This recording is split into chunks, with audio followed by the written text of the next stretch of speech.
Good evening, friends. Namaste to you all.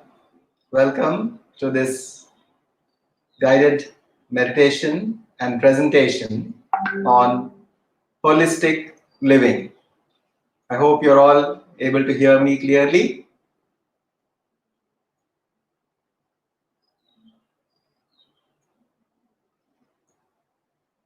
And I hope you can all see the presentation, which is coming parallelly in the same screen. So thank you all for joining this evening's class on holistic living.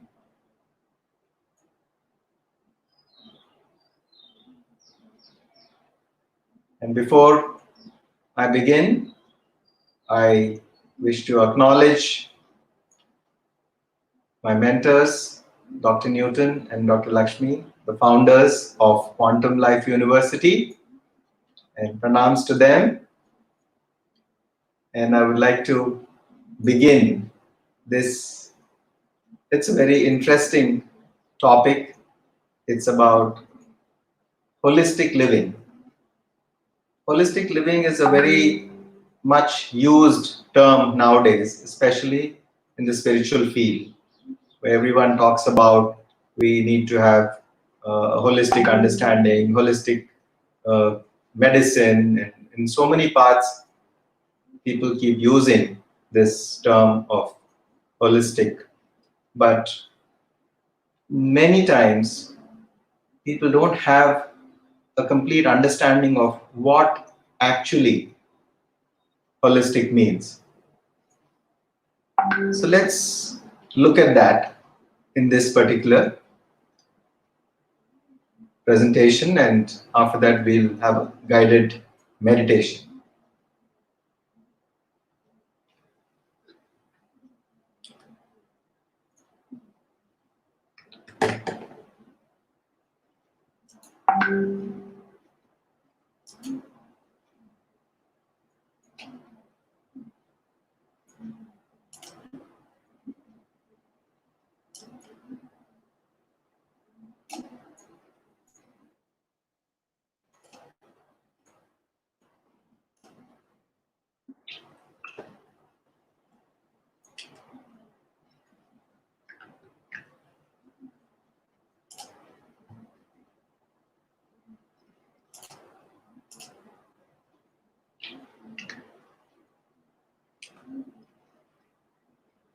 So, what is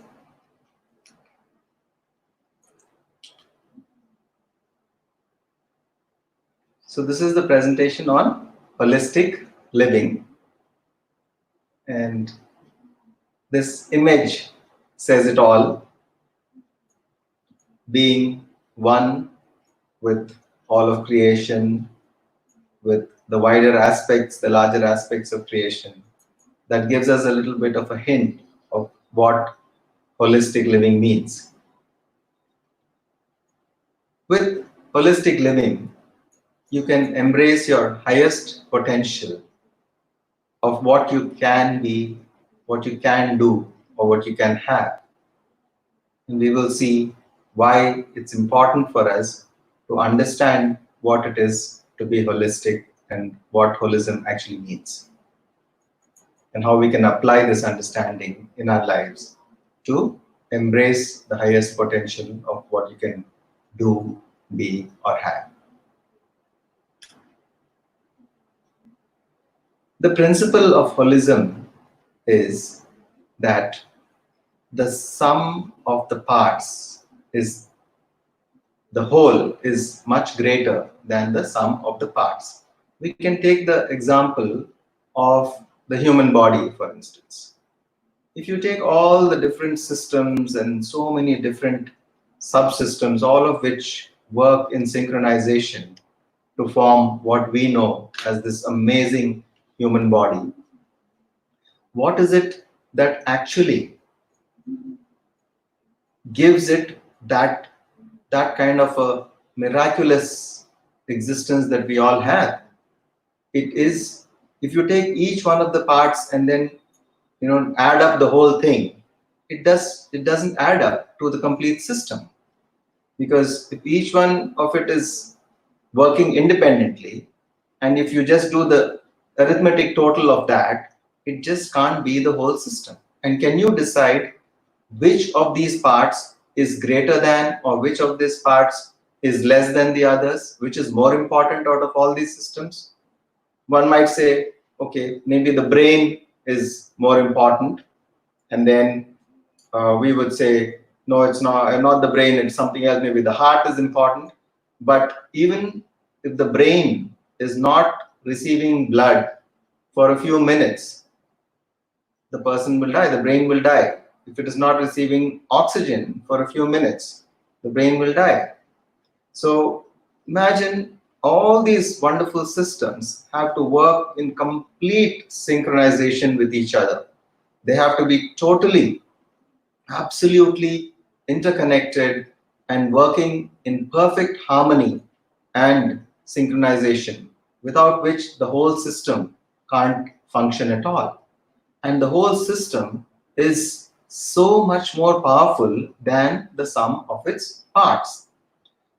To give another example, let us take two people, and then you say that, okay, you take one person, and then in his life let him do everything that he wants to do, and you take another person and then let him do what he wants to do, he or she wants to do in his or her life, and then you add up their accomplishments, the total what they have done, and you add it up and see what it is.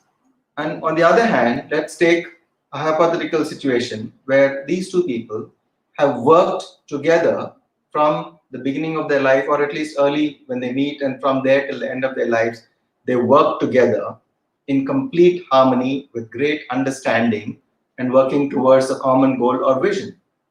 Then where would the output be greater? It's quite easy to understand that when two people are working together in synchronization and harmony, then the output could be much, much, much greater.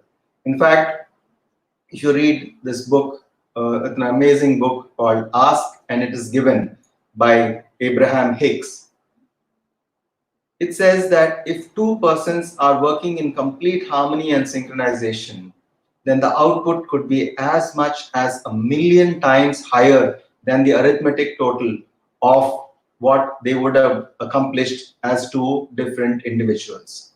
And you can see this practically in life, in the world, where some of the greatest visions and some of the greatest enterprises, the greatest organizations, and these great,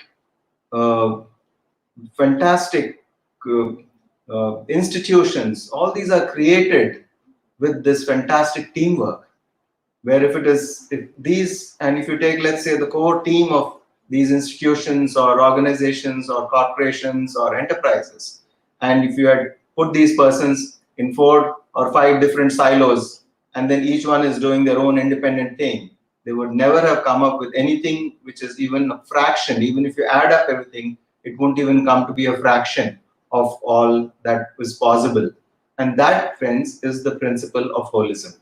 So now, to understand, you might say, okay, what does holism have to do with this?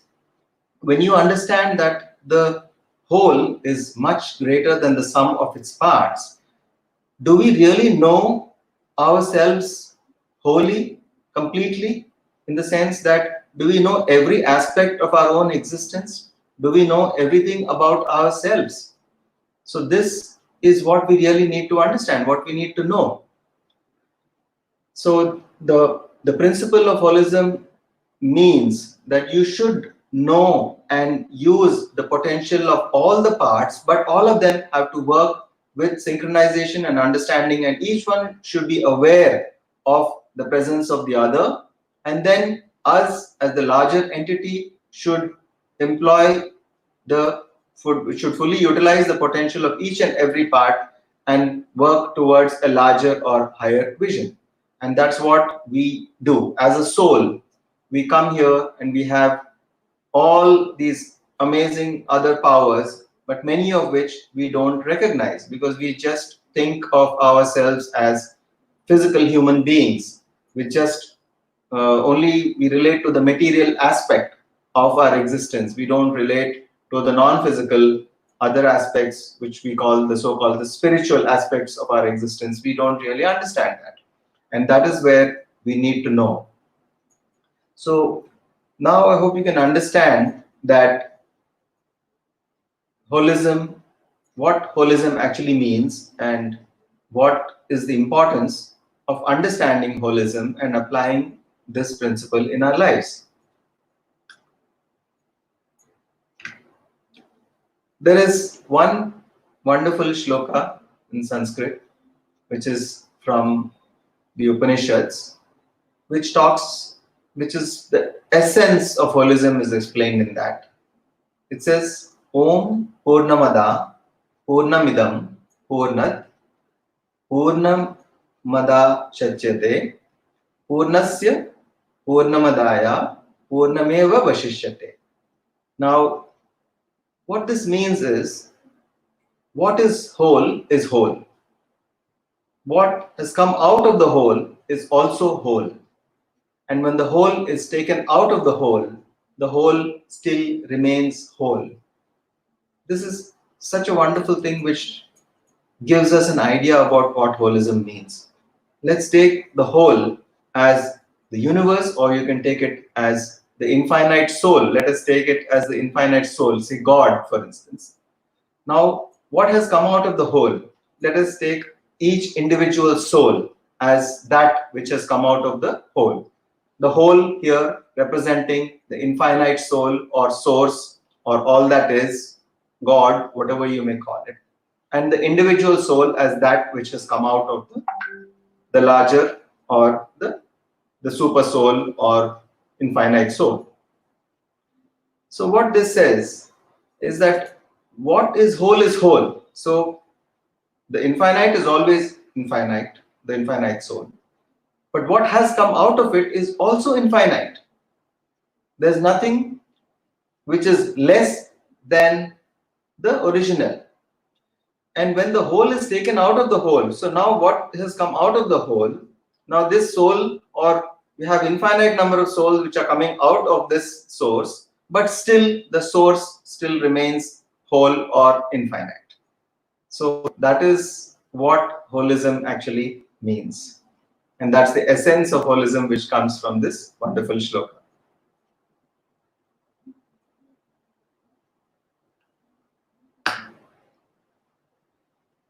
So through holism, you can now understand certain things. And that is, one of the things that we can understand are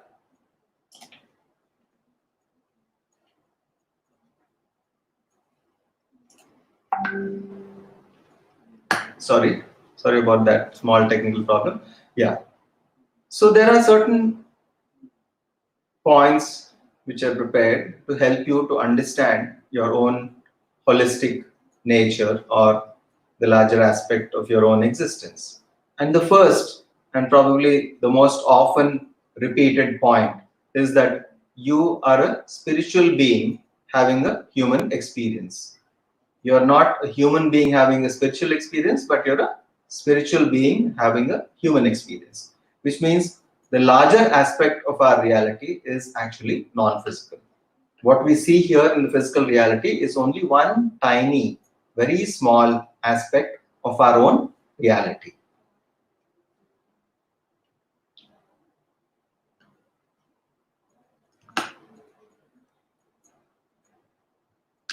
And we are energy, consciousness, and wisdom units. We are units of energy, consciousness, and wisdom.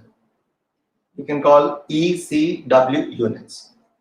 The soul is nothing but a combination of energy, wisdom, and consciousness.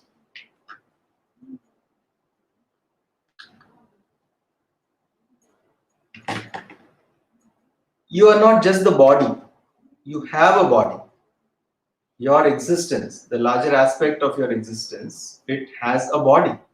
You are not the mind, but you have a mind. Means the mind is something which you can use, which you can employ, but you are not the mind. Similarly, you're not the body. You have a body which you can use as your vehicle. The soul uses as a vehicle for its journey in this lifetime. And similarly, you have a soul, you have a mind, but that mind is meant for you to use. And you have emotions, but you are not those emotions. And you are actually the energy, consciousness, and wisdom. These are the things which are always there. The eternal aspects of your existence are the energy, the consciousness, and the wisdom. Because the wisdom that you have gained over many, many lifetimes, that always remains with soul, that can never be erased from the soul or the soul memory. It becomes something which always travels along with that consciousness, which is your soul. So, and the energy, which is pure energy, and the consciousness and the wisdom. These are the things that are indestructible aspects of ourselves. Everything else is destructible. Your body is going to complete at this end of this lifetime. You're going to have another body in another lifetime. Your mind also doesn't go on into the next lifetime. Your emotions, in fact, are just the most transient. Right now you're happy, after some time you're sad, after some time you're angry. So these emotions are very, very temporary. Absolutely, they are not eternal aspects. So what is eternal is the energy, the consciousness, and the wisdom which we carry throughout as aspects of our own soul evolution. And these are the things that show our soul evolution.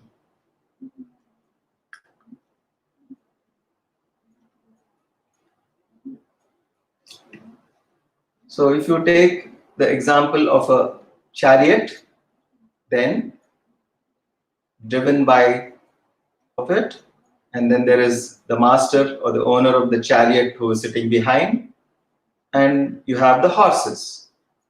So here the physical body is represented by the chariot.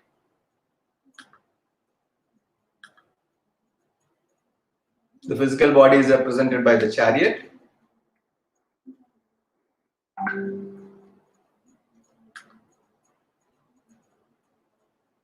Okay. Then the emotions are the horses. They're always going here and there, and they have to be kept under control. But they have immense power. Like the horse is known for its strength and stamina and speed. So also our emotions are the thing which give us so much of energy. They are essential aspects of our living. We can't say that emotions are absolutely waste and they're not required at all, and we can live without emotions. Emotions are a very important aspect of our existence.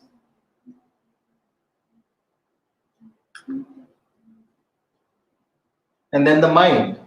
The charioteer is the mind, the one who controls the emotions and who directs these emotions in a way that the chariot will go wherever it wants to go.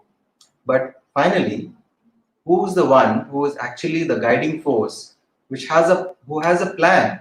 Now the charioteer will just go wherever the master is telling him to go. So the master is the one with the vision, and that aspect is the soul. The soul is the one which knows where you have to go. It has the plan. It has your life purpose. It understands and knows your life purpose. And this needs to be communicated from the soul to the mind, and the mind in turn will then direct the emotions, use the power of your emotions, and which will in turn drive the physical body in the direction of what you want to do and live the kind of life that you want to live. The third thing is that you need to recognize. Now you might say, how are these related to holism? When our body itself is not the complete aspect or description of ourselves, we cannot have a complete understanding of ourselves unless we know about not just the body, the mind, and the emotions, but also about the real soul that we are, which incarnates from lifetime to lifetime in different bodies and goes according to its own evolutionary path, which is known only to that soul, which the body doesn't know, the mind doesn't know, and the emotions don't know all that. What is it? The soul knows. So always we need to connect to our own soul wisdom and soul understanding in order to know what we are completely. And that is what is holism. Holism is about knowing ourselves completely, knowing about all aspects of our own existence. Then the third thing is we need to recognize the multidimensional nature of yourself as well as that of others. So we have the left brain and the right brain. We have different types of intelligences. And then we also need to work in harmony with all the different consciousnesses that are existing on this planet Earth, which is starting with the mineral consciousness, the plant consciousness, animal consciousness, and of course, our human consciousness. There needs to be a synchronization and a great harmony between all these things, between all these different consciousness. So we have seen what is happening now when there is no harmony between these different kingdoms. When we are not living in harmony with the mineral kingdom, we are causing tremendous destruction to the ecosystem of the world. Indiscriminate mining, doing all kinds of things that damage the earth's surface, all that is disharmony with the mineral kingdom. Cutting off trees, not respecting the plant kingdom, these are all things which are the aspects in which we are living in disharmony with the plant kingdom. Again, animals, the way we are treating animals itself shows how much the disharmony with animals has increased. And humans also, human to human interactions.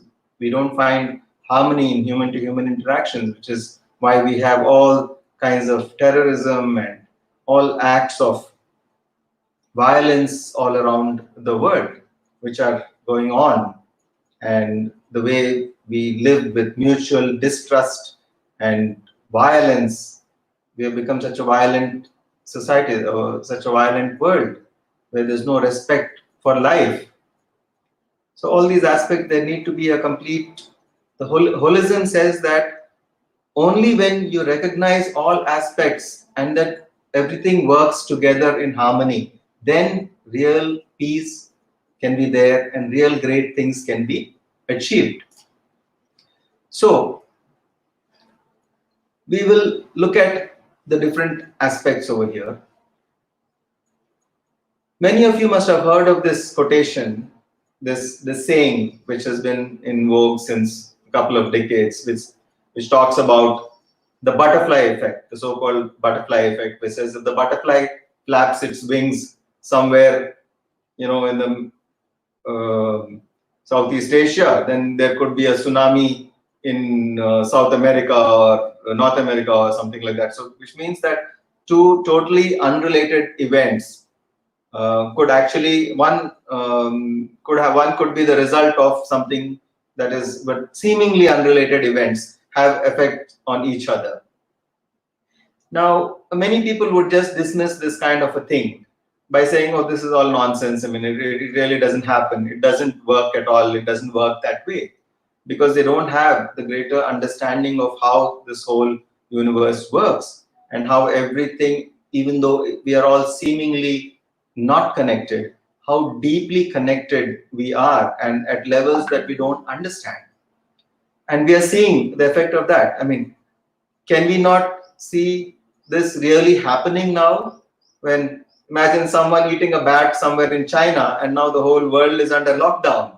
So what could be greater proof of the validity of this butterfly effect, or the fact that we are so intricately interconnected that anything that we do affects everything and everyone else in the whole world. And we need to live with that understanding, and we need to practice that truth and with compassion.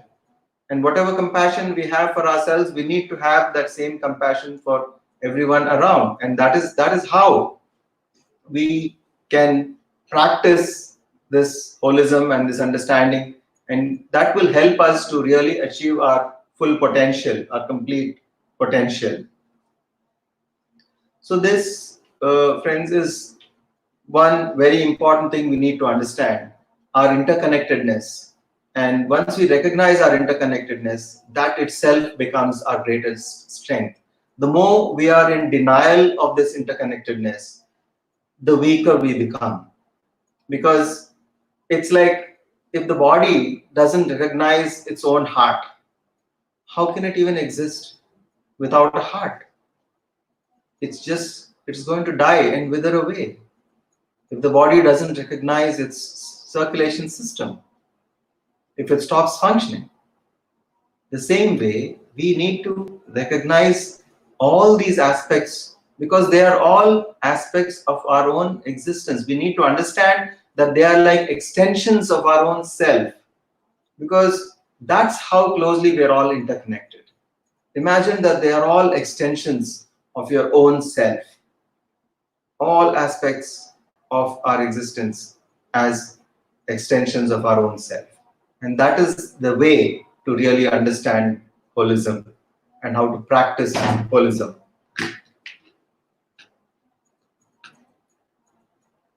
I like this wonderful quotation from the Seth books by Jane Roberts. It says, there is a portion of your far deeper identity who forms both the inner ego and the outer ego, who decided that you would be a physical being in this place and in this time. This is the core of your identity, the psychic seed from which you sprang, the multidimensional personality of which you are a part. Which means you are not you. You are something much, much more than the you that you know as you. Okay, sounds a little confusing, but it's a very, very simple concept. You need to understand there is much more to you than what you think, what you feel, you know, and what you feel that you understand about yourself. And the more you begin to understand and unravel the mysteries, the more you begin to understand the true multidimensional nature of your own existence. That's how you get to know more about holism, and you will actually begin to then live a more holistic life. I highly recommend this book by Jane Roberts. In fact, she has written, channeled about 18 books by this entity called Seth, an amazing entity who has given so much of wisdom on different topics. The fundamental one is called Seth Speaks. And before that, you have one introductory thing which talks about, which introduces the work that they began to do with this entity called Seth, and that's called Seth Material. And I would definitely recommend to read at least Seth Material and Seth Speaks. And after that, I think once you begin with that, you will not stop. You will always want to read more and more of these other books, like The Nature of Personal Reality, Dreams, Evolution, and Value Fulfillment. So many other wonderful books. Total 18 books, or more than that, in the series of Seth books. And these are highly recommended. At least read Seth Material and Seth Speaks.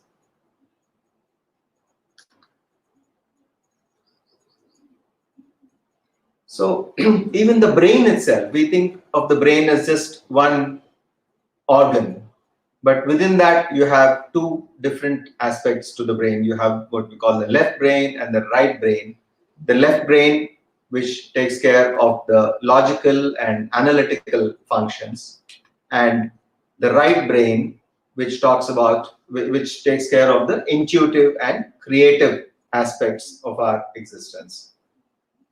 So when we really develop both properly, let's say someone can develop their logic and analysis a lot, but if they don't develop their intuition and creativity, they're really not going to be able to live their life with full potential.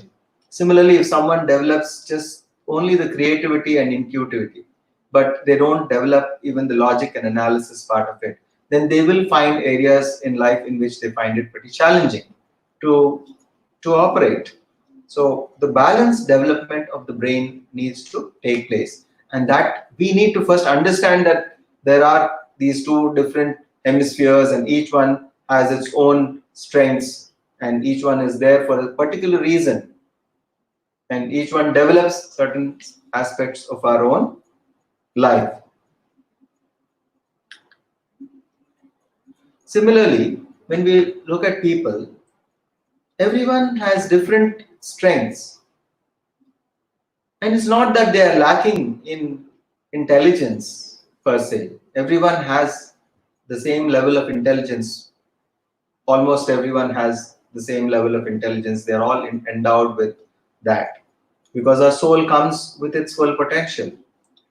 But where is it that we begin to feel that some people are more intelligent and some are less intelligent? The reason is that we are looking at only one narrow aspect of intelligence. We're not looking at all the types of intelligences that exist. So there are 9 different intelligences that have been identified. One is called naturalist intelligence, where people are nature smart. There's musical intelligence, logical or mathematical intelligence. There is existential intelligence, interpersonal intelligence, where a person who has this is very good in dealing with people. Body or kinesthetic intelligence, where a person with this intelligence knows more about one's own body. There's linguistic intelligence. You can see that some people are very good with words. They can write poetry, they can write books and articles and all papers. They can write it very easily, whereas some really have to struggle to do that because these people have linguistic intelligence. And there is intrapersonal intelligence, where someone knows more about oneself. And then there is spatial intelligence, where you can easily relate to the 3-dimensional space in which you're operating. So these are the different forms of intelligences that we have, and we normally judge just based on one simple parameter, which is probably the academic performance, and which doesn't test or which doesn't even acknowledge the existence of all these different kinds of intelligences in the students who are learning. Even the schools and the systems, our own systems of education, are not geared to understand all these different types of intelligences that we have. And when we understand that everyone has all the 9 intelligences, but we would have something dominant. For example, a person who's very good in math would have the logical or mathematical intelligence at a higher level compared to others. And someone who is very good at, let us say, sports would probably have the spatial intelligence much higher than anyone. And someone who is, say, very good in music would have musical intelligence at a higher level than the other intelligences. So what we need to do is we need to understand and recognize early on in children which intelligence is more dominant in them, because probably that is the intelligence that their soul chose to be the dominant intelligence in this lifetime for them, because there are certain things that the soul wanted to achieve.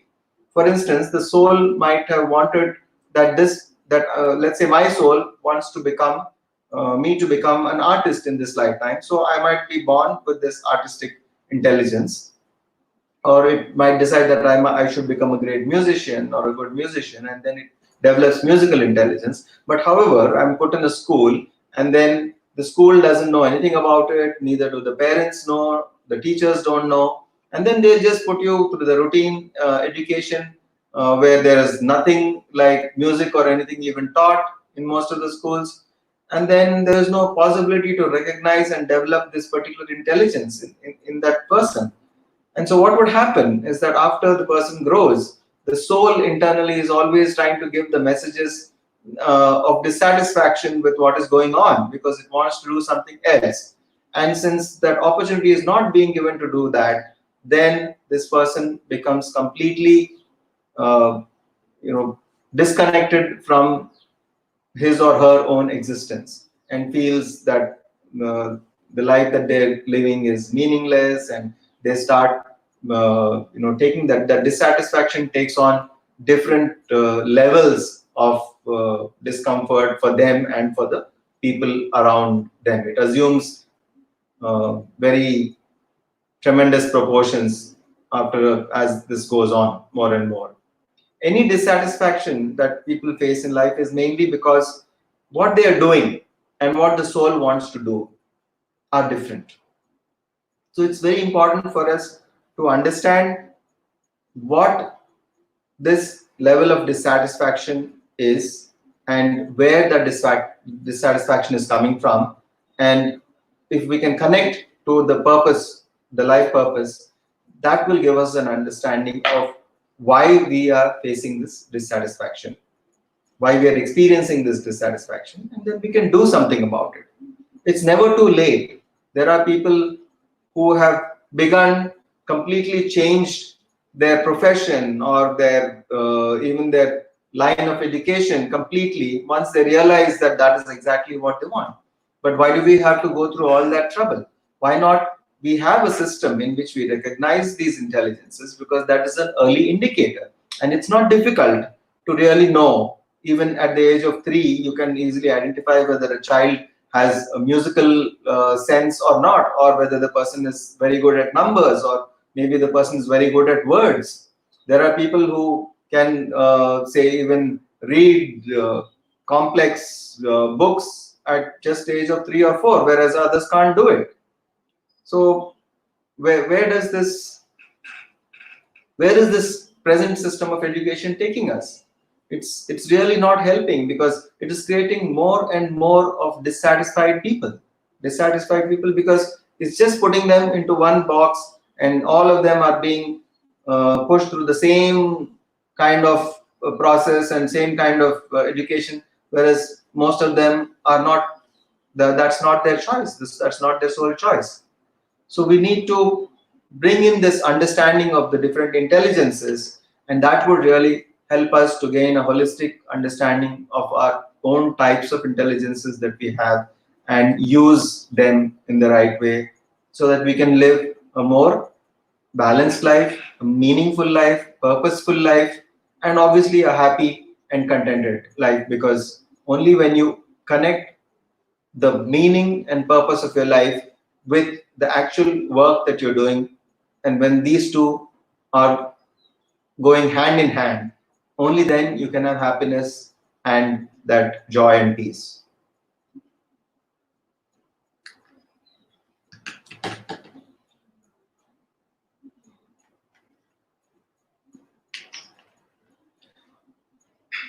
Now, I was talking about how, as humans, we have developed over the last few centuries an utter disregard for all other forms of existence on Earth. We don't respect the animal kingdom, we don't respect the plant kingdom, and we don't even respect the mineral kingdom. All we know is about exploitation. It's all exploitation, exploitation, and exploitation.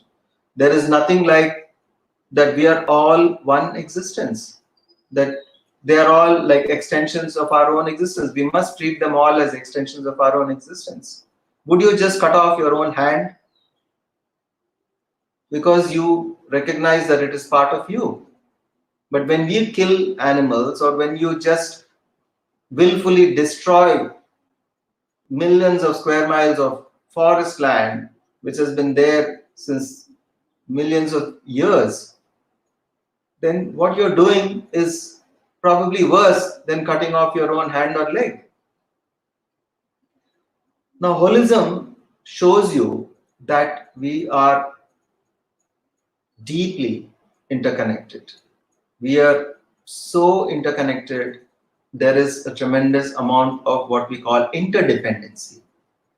There needs to be, and it is there, and we as human beings are supposed to take care of all other forms of consciousness, because we are considered to be more evolved in consciousness, and we have the ability to reason. Now, that's one thing which is not there in the other forms of consciousness, like mineral, plant, and animal. The reasoning ability is something that differentiates us from other forms of consciousness. And with this, we are able to use this for doing so many wonderful things. But the basic thing that we were supposed to be doing, which is to take care of the planet and keep the whole thing in harmony, that is something which we have not done, because we have forgotten the truth about holism. We have forgotten that they are all extensions of our own self, and we started treating them as certain things that need to be exploited. So this is what we really need to do from now, at least, so that we can regain the wonderful harmony and glory that is possible on planet Earth, which is recognizing and respecting all kingdoms, the mineral kingdom, plant kingdom, animal kingdom, and of course the human kingdom as well. And I will like to share a few quotations from some amazing masters, Lao Tzu and Buddha predominantly. And some of their quotes, though not directly about holism, they give us this larger understanding of life. So one quote from Lao Tzu, which says, "Life is a series of natural and spontaneous changes."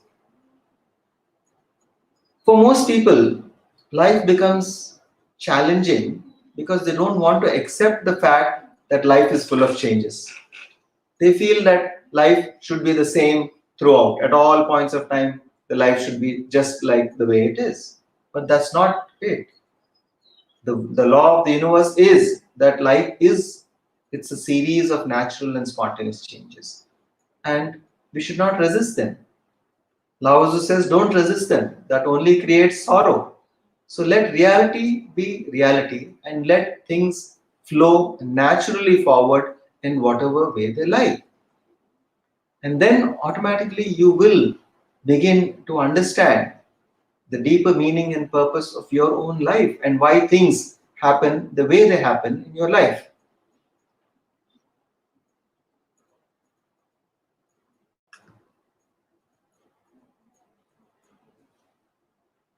Lao Tzu says, care about what other people think and you will always be their prisoner. Most of the times, we have this in mind, what others think about what we say or do. That will always make you their prisoner.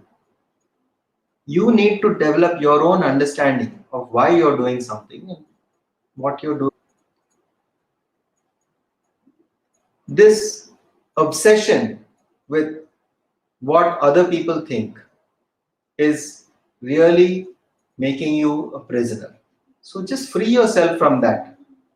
First, begin to understand for yourself. Look at your own actions, look at your thoughts, look at what you're doing and why you're doing it.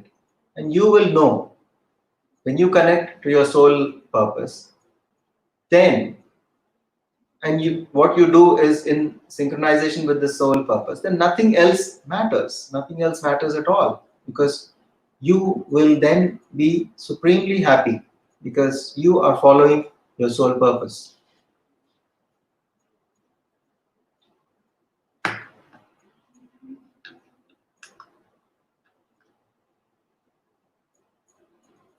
And Buddha, just a couple of days ago, we celebrated Buddha Purnima and this great master, Buddha. He says, our sorrows and wounds are healed only when we touch them with compassion. Our sorrows and wounds are healed only when we touch them with compassion. We need to develop compassion for ourselves too. Most of the time, we are bearing the brunt of our own lack of compassion towards ourselves. It's important for you to develop compassion for your own self. If you don't have compassion for yourself, you can never have true compassion for anyone else. You need to love yourself first and foremost. Without self-love, without compassion towards your own self, you really cannot love anyone else or have compassion towards anyone else. And this is the great truth that is told by a great master like Buddha.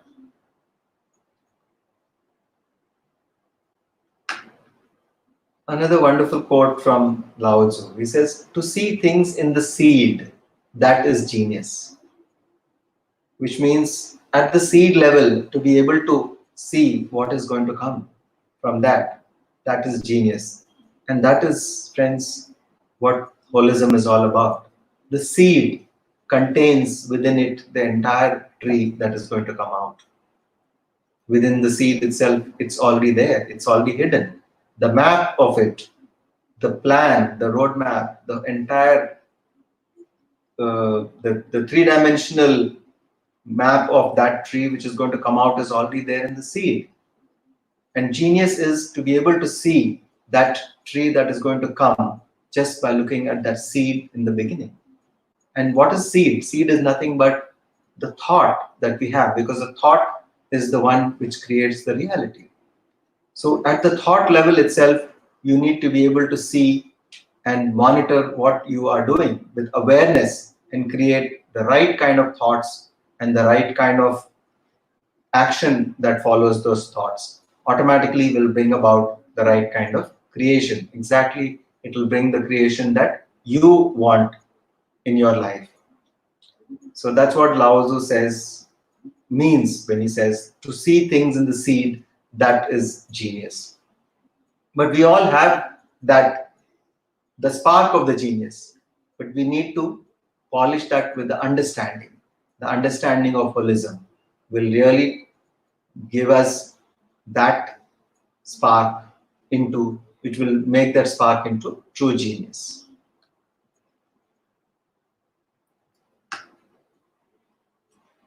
Another saying that we keep hearing all the time is that the only constant in the universe is change. And Buddha's Lao Tzu says, if you realize that all things change, there's nothing that you will try to hold on to. If you're not afraid of dying, then there's nothing you cannot achieve. Only when you overcome the fear of death, you will really be capable of doing the greatest things.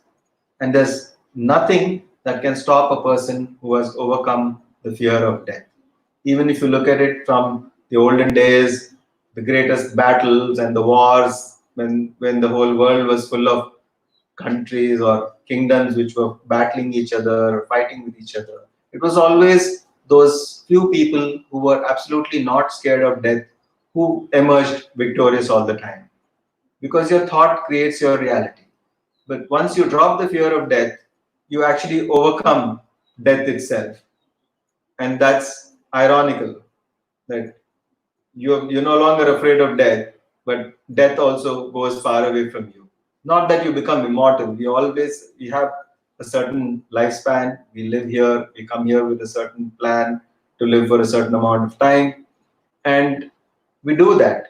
But there is no need to die so many times before we actually die. And if we have a fear of death, what we are doing in effect is that we are dying all the time.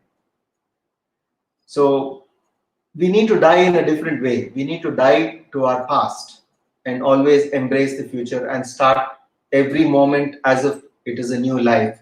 That is one way of looking at it.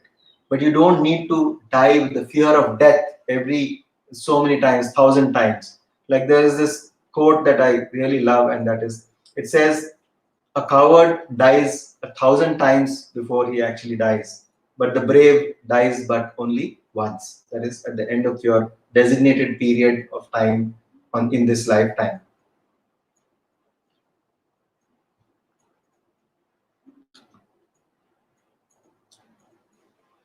And Lao Tzu says, a good traveler has no fixed plans and is not intent on arriving. Because for a good traveler, the journey itself is like the destination. It's an ever unfolding destination. It's a destination that is changing. Every moment of the journey is like you're going to a new destination. And only a good traveler recognizes that. And the bad traveler, I mean, for want of a better word, because there's nothing like good and bad actually, but a traveler who I can say is an unhappy traveler is the one who's always obsessed on whether he has reached or not. When are we going to reach? How long it's going to take? And isn't it getting too late? It's taking too much time. So all this entire obsession is only about something, a so-called destination, and the entire fun of the journey is lost by such a traveler. And we need to become like this amazing travelers, like Lao Tzu says, that no fixed plans, you're not intent on arriving, because you need to enjoy every aspect of your journey, every moment of your journey in life.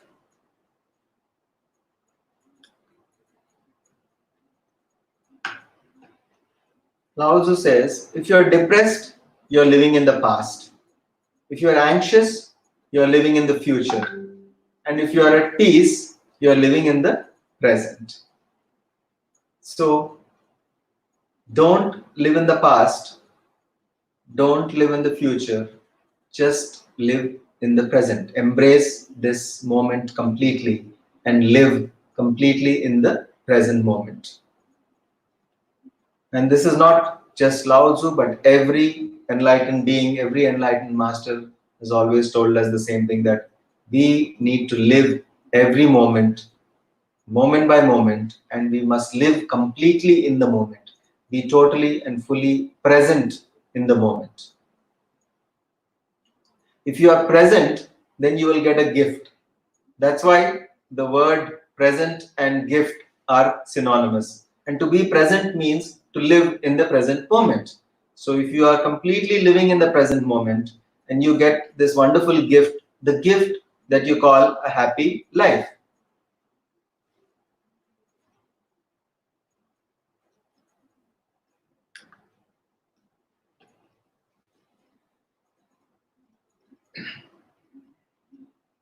And this is from another master, a contemporary of Lao Tzu. He says, everything has beauty, but not everyone sees it.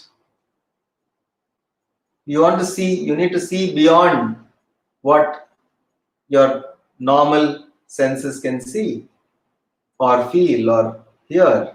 You need to go beyond that.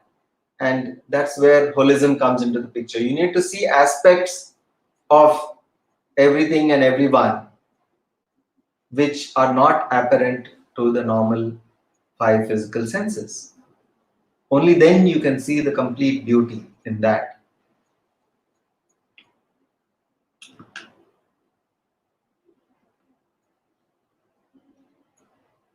Another beautiful quote from Lao Tzu. It says, if you would take, you must first give. This is the beginning of intelligence. So if you would take, if you have to take something, if you have to receive something, you must first give.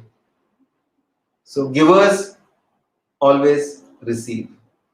And not just receive, but if you give, then it comes back 1,000 times and more.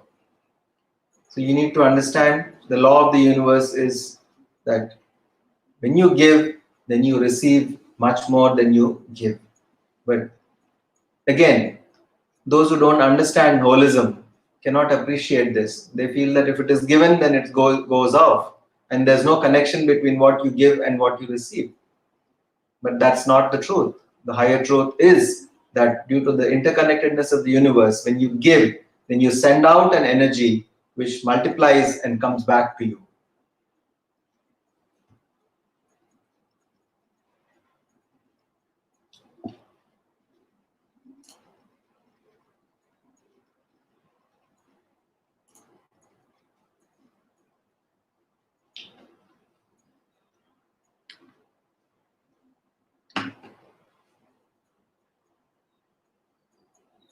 Another quote from Lao Tzu, he says, if you realize that you have enough, you're truly rich.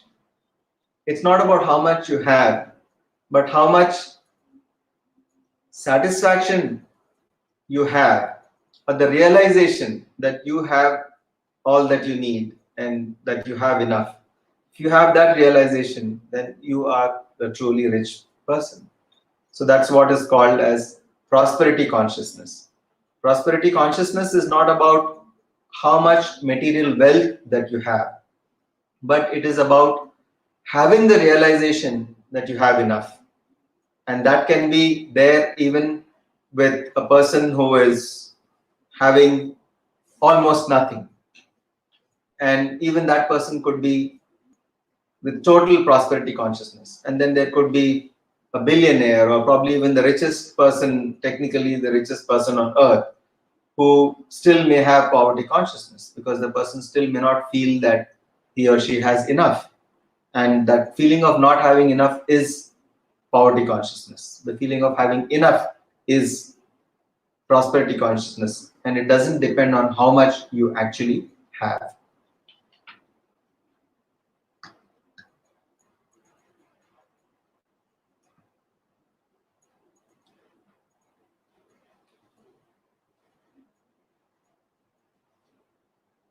Our next quote is, health is the greatest possession, contentment is the greatest treasure, and confidence is the greatest friend. Health is the greatest possession, contentment is the greatest treasure. We just saw in the previous quote that the feeling that you have enough, or the realization that you have enough, is actually means that you are really rich. That means you have prosperity consciousness. The same thing is being said here, contentment, which the feeling that you have enough is nothing but what we call as contentment, and contentment is the greatest treasure, and confidence is the greatest friend. What can save you at any point of time in life is just your confidence, nothing else. No one can come and help you, really. No one can save you. But your confidence is what will see you through every situation, every challenge that you have in life.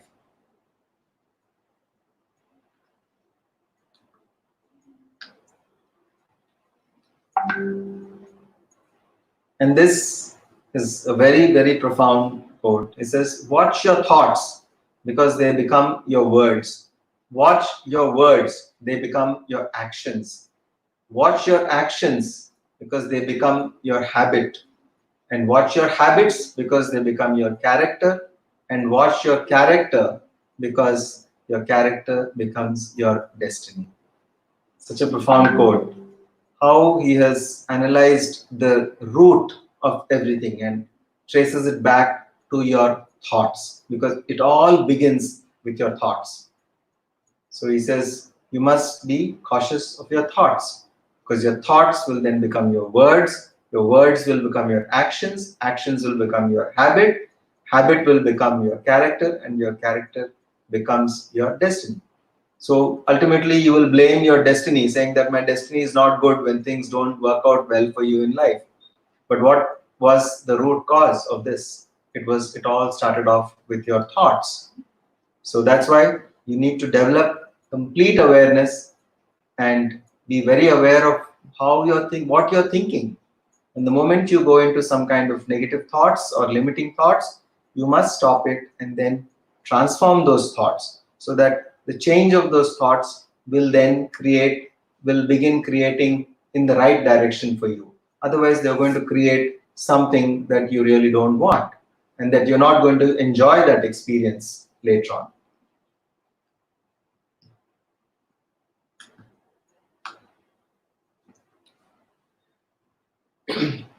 Lao Tzu says that at the center of your being, you have the answer.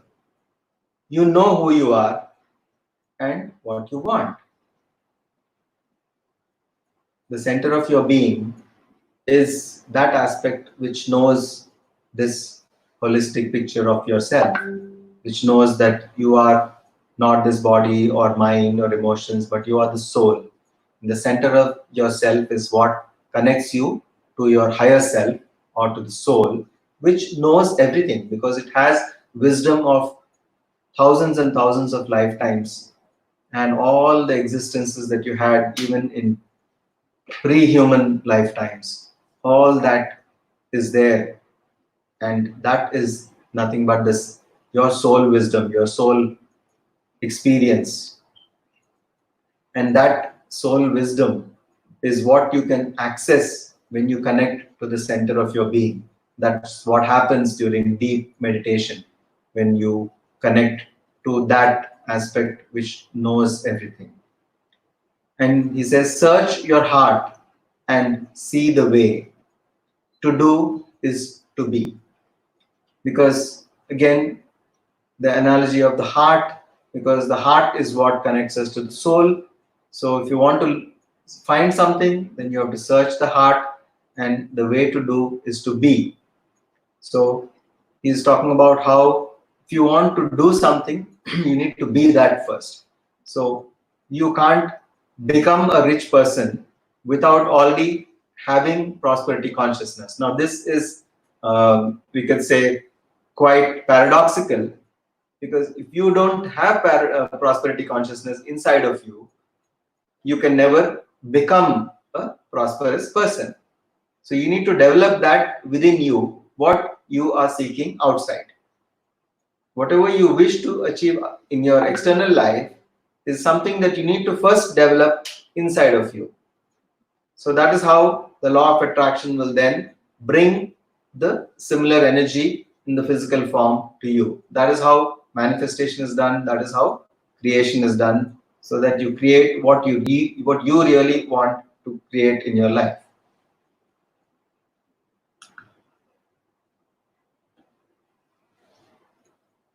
Silence is a source of great strength.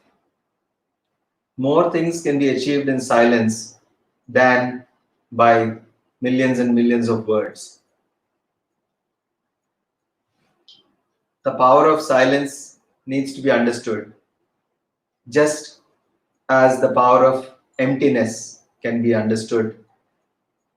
Scientists now know that the entire universe has been created out of nothing, which is out of complete emptiness, or from what they call as the great void, or the great shunya. The Sanskrit word for the great void is Mahashunya. So it's from that Mahashunya that the entire universe is created. And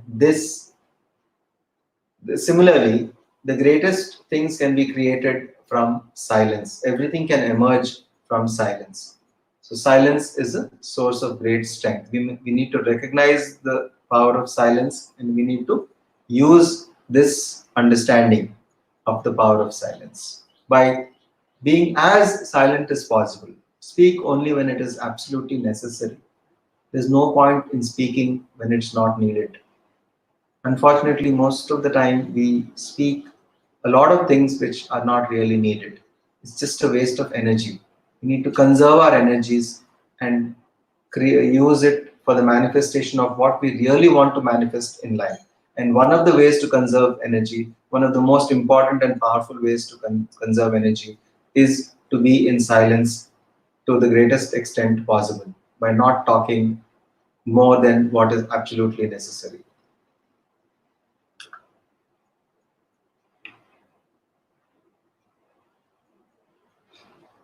Again, a kind of a repetition of some of the earlier quotes. Lao Tzu says, be content with what you have, rejoice in the way things are, and when you realize there's nothing lacking, then the whole world belongs to you.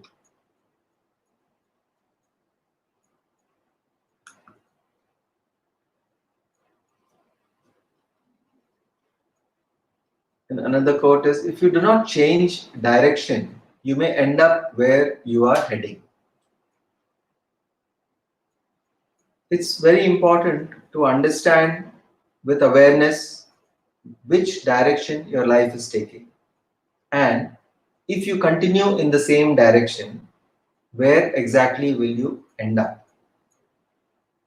If you don't know that, then you're just allowing yourself. For example, you're going, like in this image, you're going, and let's say that there is a waterfall further down the line, and you will just fall, you will plunge into the deep valley.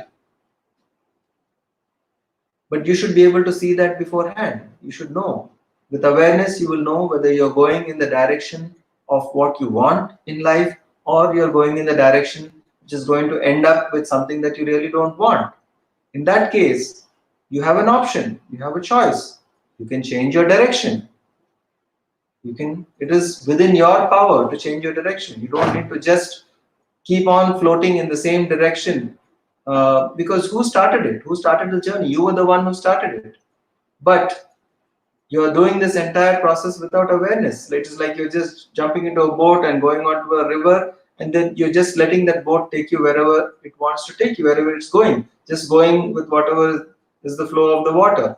But if you are aware, then you will be able to decide where you should change direction, and that change of direction is going to help you to end up somewhere where you really want to go, not end up somewhere where you don't want to go.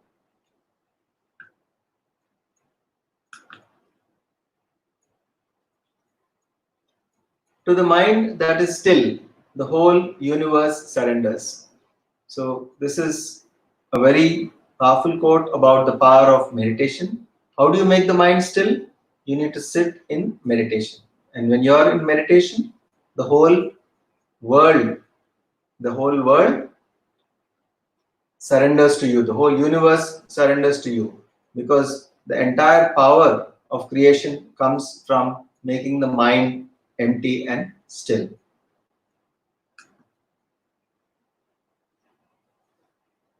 And this is a very, very paradoxical quote. It says to attain knowledge, you add things every day, but to attain wisdom, you remove things every day. And a similar thing has been said by Buddha once, because Buddha said that, today I'm very happy because I lost so many things in today. I lost my anger, I lost my sadness, I lost my grief, and I lost my irritation, I lost my jealousy. I lost all these things, and I'm so happy today. So when you are really looking at wisdom, you need to lose all these limiting qualities of yours, all these things that create limitations in you. And the same thing is being said by this great master Lao Tzu. He says to add knowledge. When you just keep adding things, then you are actually gaining knowledge. But to gain wisdom, you need to remove all the limitations that you have. One by one, just chop off all the limitations, drop those limitations, and then you actually gain true wisdom.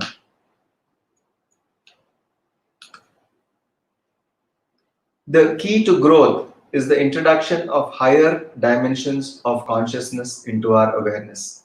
And this, as the last quote in this presentation, again, is so wonderful way of representing holism, because introduction of higher dimensions of consciousness is nothing but the higher awareness that there is much more to you than what you think about yourself or what you think you know about yourself.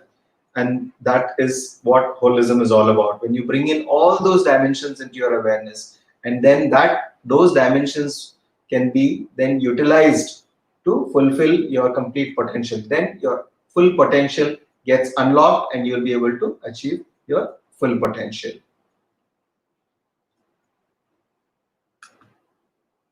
Thank you, friends. Now I would like to open up to any questions that you have. We will take about 10 to 15 minutes of questions, and then we will do a guided meditation which will help you to connect to your higher consciousness, to realize the holistic aspect of your own existence. And after the guided meditation, we'll have a brief sharing. So that's what we're going to do for the next half an hour or so in this class. So any questions, you can just put it on the chat, and then I'd be happy to answer any questions that you have.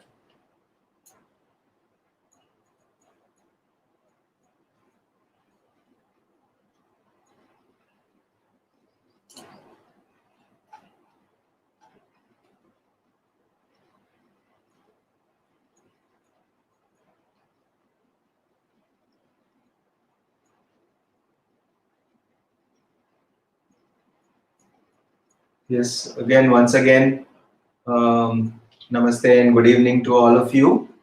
Just please post any questions that you have. Yes, Yash Shochak was asking a question. Can you talk a little about inner ego and outer ego and what is the difference between them? Okay. Before talking about inner ego and outer ego, I will first talk about what our understanding of ego is and whether ego is a good thing or a bad thing, because in our connotation, the way we use the word ego is considered to be a very bad thing. Okay, people say, oh, this person has a lot of ego, but ego, if it is really a bad thing, then it would not be there. It's like saying, people always keep blaming the mind and say, oh, this is all mind, we should not be using the mind, and we should be really not with the mind. But if the mind is a bad thing, then the mind wouldn't be there at all. Everything has its use. But when we try to use something in place of something else, for instance, the mind cannot be used for intuition. If you try to use the mind to do something that is supposed to be done through intuition, then you're going to be a failure. The mind should be used for logic, for analysis, and for certain things that the mind is supposed to be doing. The same way, there is ego, and ego is important. It is necessary aspect. Otherwise, the creator would not have given us this aspect called ego. Okay. Now, ego is the unique sense of identity that each one of us has. That is actually what ego is. It is the unique sense of identity. What makes each and every soul so unique in the whole universe? There are no two souls who are alike.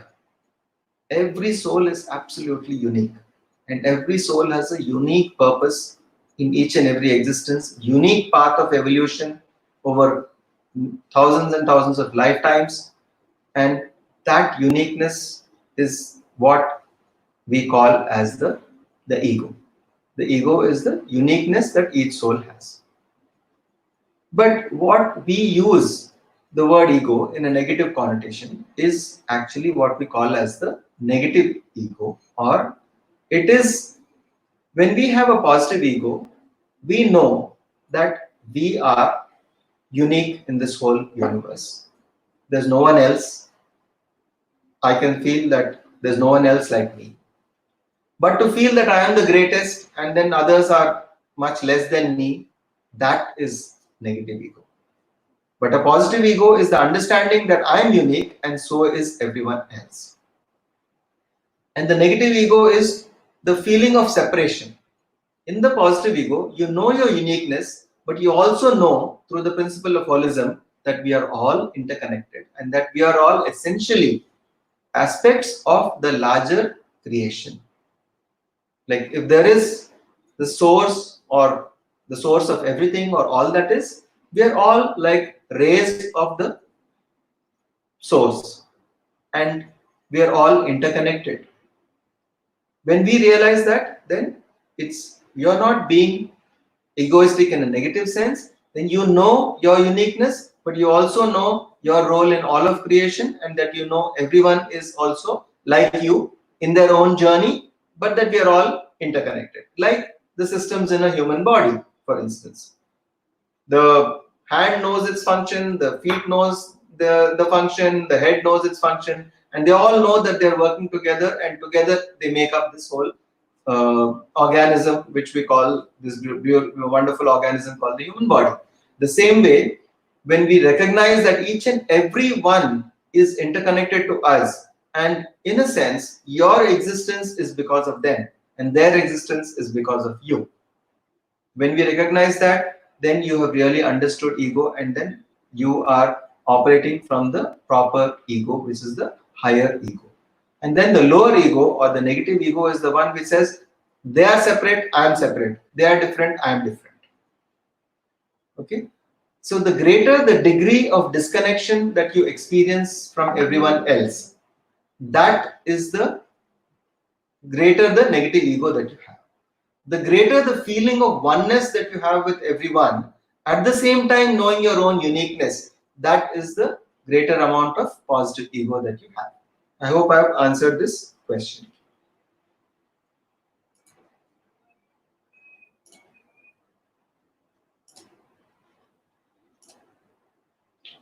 Okay, so now yes, yes, I hope I have answered your question.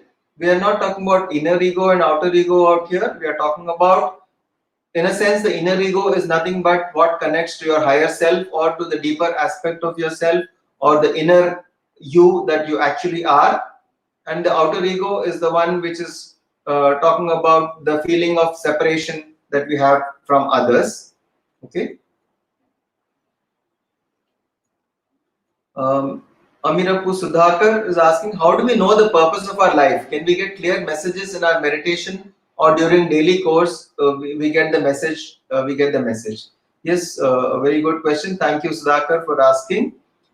One of the best ways to find the purpose of your life is to practice meditation regularly and continue to ask yourself, set an intent that I'm going to get more and more realizations about the purpose of life. The second way is, of course, along with that, in fact, both should go parallelly. You recognize events and occurrences in your life. Sometimes, in spite of the best of your efforts and working, and in spite of you having cleared a lot of your stuff and doing a lot of inner work, sometimes things don't go in the direction that you have planned. Then, if this happens repeatedly, it could be an indication that there is something that you're missing, that you're doing something which is not in alignment with your life purpose or your soul purpose. So try to understand that. You will get messages and signals in your daily life, and each of them you read these signs with awareness, and that's going to give you indications, and through that this unfolding of your life purpose can happen. Okay, Rajni Thapar is asking, we are all interconnected deeply at soul level. Please guide how we can overcome the disconnection that we experience in our relationships or even in family that are so closely related otherwise. You have asked a very good, important question. You need to understand that relationships are your mirrors. What you deny in yourself is shown by your relationships. I'm talking about the negative aspect. Something that you don't like in someone else is something which you are denying in yourself. This is definitely not easy to accept. It's one of the most challenging things. I personally found it very difficult to accept this higher universal truth that every relationship is a mirror, and that the things that we don't like about others are those aspects that we deny in ourselves. That means we don't, suppose I feel this person is a very angry person, it means I am denying anger in myself. It means I deny that I also have a lot of anger within me, but I'm not in acceptance of the fact that I have this anger. And that's why you get more and more bothered by persons who are angry. Okay, and it's not like that those people are not showing anger. They may be, but the fact that you are getting triggered by their anger indicates that there is anger inside of you. And I've used anger as just one example. This works for every other aspect. If you find that someone is jealous and you say this person is a very jealous person, it means that there is jealousy within you which you have disowned. You have not owned it. You have not accepted it. The first thing is, it's an indication.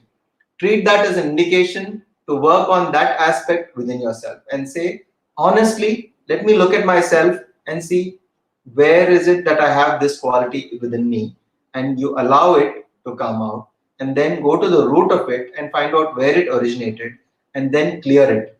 And you will find that your relationship with that person, in fact, that person will not bother you anymore. Bother you in the sense that you will not get triggered by that quality in that person anymore.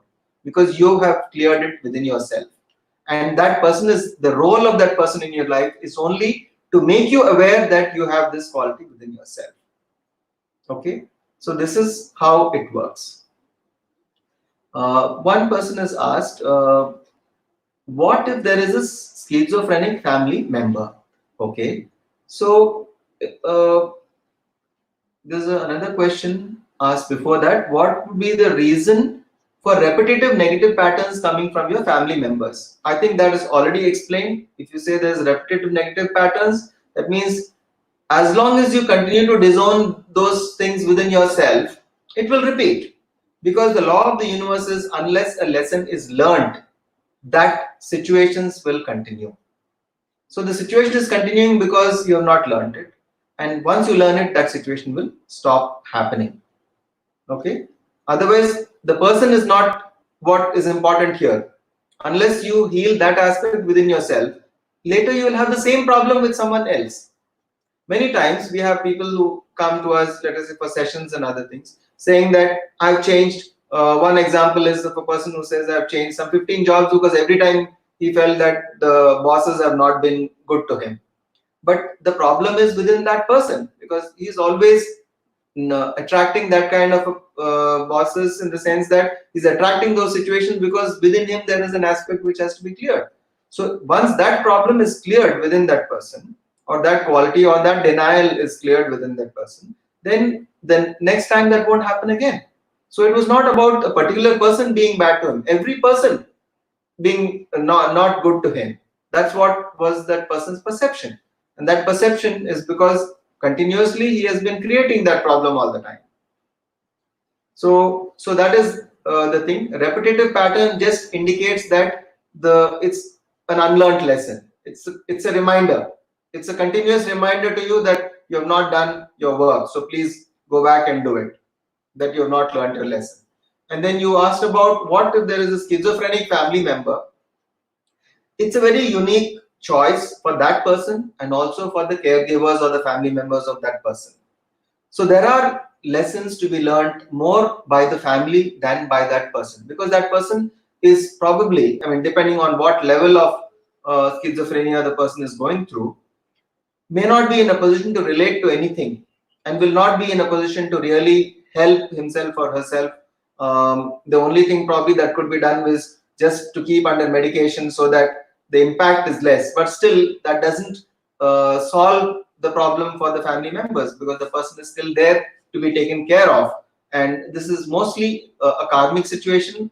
It's a kind of a contract that these souls have made before they were born in this lifetime, that they are going to play these roles. So I strongly recommend this book called Your Soul's Plan by Robert Schwartz, which will help you to understand why these kind of difficult choices are made. It seems like a very unreasonable or sometimes even stupid choice to decide beforehand to have family members like that in this lifetime. But that's the greater truth. So only when you know the soul story, the soul plan, and what the soul wanted to achieve in this lifetime by making this kind of a choice, you really cannot appreciate that. So, but it is a tough soul choice. It is a difficult soul choice. It is a choice that, but nevertheless, it's a very valid choice for that soul, not only of the schizophrenic, but also all the other family members who are taking care of that person. It's a very valid choice. So once you have this deeper understanding that it's a choice that isn't made, and maybe in a regression find out why this choice was made, then it can really bring about so much of relief and understanding and satisfaction to the persons who are going through this. So yes, yeah, classic schizophrenia. Yes, it is just that it means that it is at a more advanced stage, which is not responding to any counseling or any normal routine talk and other things. Yes. So can the soul change the choice? Yes, there are possibilities for the soul to change the choice, but usually in the case of the schizophrenic side of it, it's a kind of a choice which is, I can say, more hardwired than a lot of other choices, and it's very difficult for the soul to change that kind of a choice. More or less, they take that decision to be like that throughout this lifetime. So I've not seen many very rare cases where there's a reversal of that condition. I'm not trying to be discouraging here or anything, but I'm just saying trying to explain the way these kind of soul choices work. It's like in most cases, it's like a hardwired thing. It's like saying a mentally retarded child. Is there a possibility for this mentally retarded child to become absolutely normal like any other person? Mostly no. But miracles can always happen, and we don't know the real larger dynamics of the soul existence in the universe, and any kind of things are possible. But usually these are more like hardwired kind of choices where there is less chance or less flexibility to change from those souls' perspective. I hope that is clear. Any other questions? Please feel free to repeat a question, because sometimes while scrolling I might be missing some of the questions that have been asked earlier. So it would be fine if someone feels that their question has been missed, they can just quickly repeat it once again. Yes, so family members who are caretakers, can they make soul changes in this life? Now, depends on what changes that you are actually looking at. One of the changes could be to deny taking care of the person. That is a choice that you still have. And one of them is to continue to take care of the person. And then you could do it in two ways. One, you could do it treating it as a burden, and the other one is you could do it with understanding. And always the best way is to develop a larger understanding of why things are the way they are and what were the kind of soul choices that were made, and do that with an understanding. Because if that is part of your soul contract to take care of a person, and if you don't want to do it now, you're moving away from that. So it is going to work against your own soul evolution and progress. So you need to do it. But when you do it with understanding, you will find that there is greater and greater joy that will begin to unfold in your own life, and greater peace that comes into you as you do this with understanding. So the key here is understanding. To do it, not feeling like a victim that I've been dumped with this whole situation. Rather than that, you must be able to do it with a deeper understanding of why this whole thing has happened for you, and why it has been your own choice. It's not that someone just dumped you out there with this situation. It's that you made this valid choice as a soul before you entered into this lifetime.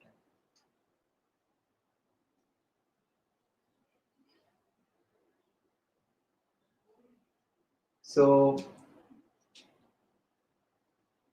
that's good, friends. If we don't have any other questions, I think we will begin to do a guided meditation.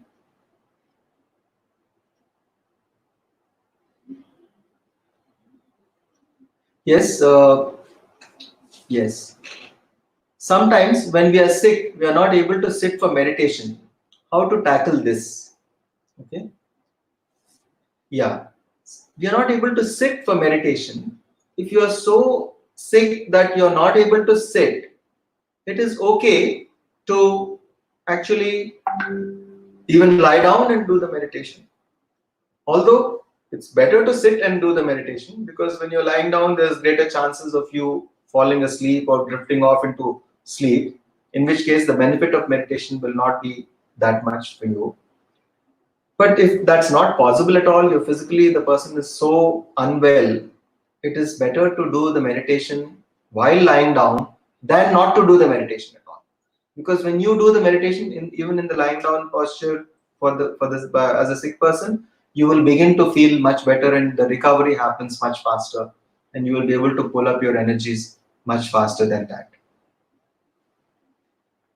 So I hope that's clear. So the question is, meditation in whatever posture is for someone who is unwell and not able to sit, can do it in any other posture which is comfortable for that person. So a person who is very sick, there are persons who are experiencing the condition of paralysis, for instance. So obviously there is no possibility for them, extreme level of paralysis where they can't even sit. So they would be in a lying down position. And those who have meditated for a long time, continuously over many days, they found that the recovery has come to such an extent that they even healed their paralysis just through the power of meditation and the visualization that they have been doing. So there is a phenomenal amount of healing energy that comes into you when you are in the meditative state, and that helps you to recover from any kind of from I wouldn't say any, but from most kinds of illnesses, and that's a very wonderful power that we must use to our advantage. So Rajni Thapar is asking, is the karma bringing us lessons, or are we creating it consciously? Is it law of attraction or law of karma operating on us? If it's the same example that we were talking about before, Rajni, can you be more clear about what karma are we talking about? Are we talking about the same case, which is the schizophrenia case? Which is of course someone else's question, but are you talking in reference to that?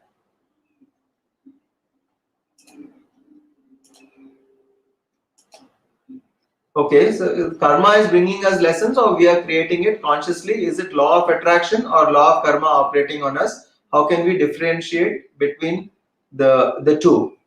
Okay, so this is a interesting question, because law of karma and law of attraction, if you look at it at a deeper level, there is no difference between the two, because law of karma is the effect of what you have done in the past, which is affecting now.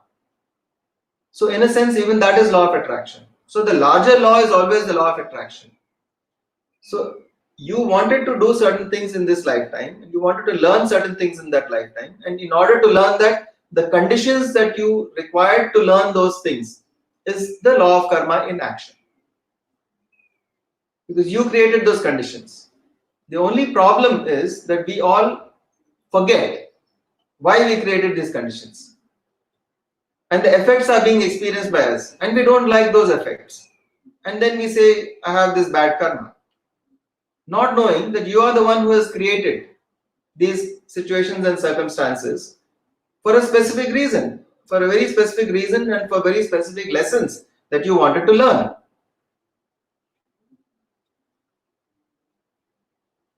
So the next thing is, so I hope it's clear, law of attraction is now using your thought power, what you want to do, including one of the things that could be to come out of this karmic cycle also. You can use the power of the law of attraction to come out of that karmic cycle, and that can only happen by accelerating the process of learning the lesson that you needed to learn.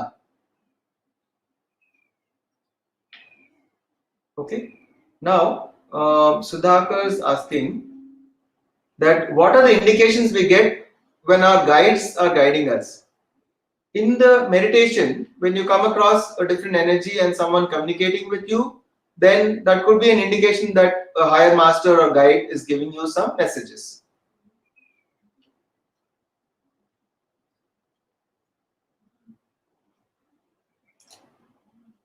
Okay, Madhuri Lata is asking, can you heal people with blocks, or they need to take the SCTP course?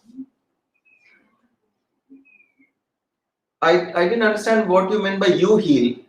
Are you saying can they heal themselves, or they need to take the course? Now, I will talk about the Soul Coach training program, the Soul Coach transformation program course later, but you can, most of your problems can generally be healed by yourself through your meditation.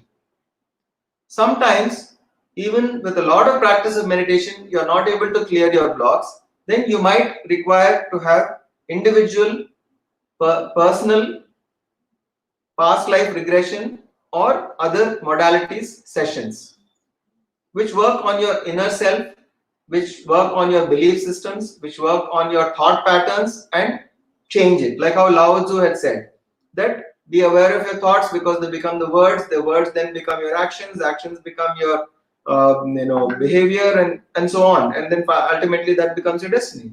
So if you want to change your life, you need to go back to the thoughts. So all these processes, whether it is past life regression, inner child work, breath work, family constellation work, LBL work, all these modalities that we use in the individual or personal sessions that we have for people, that we give for people, they all have one fundamental thing, that eventually they will correct something internally, which is your thought process and your belief systems, which will in turn change the life that you are going to lead, because the outcome is going to change. So that depends. So when you start, most of the problems can be solved by yourself only through the process of meditation. You may not need to go for sessions. But when you find that repeatedly after a lot of practice still it's not happening, definitely it's worth trying. These processes help you to accelerate the process of healing.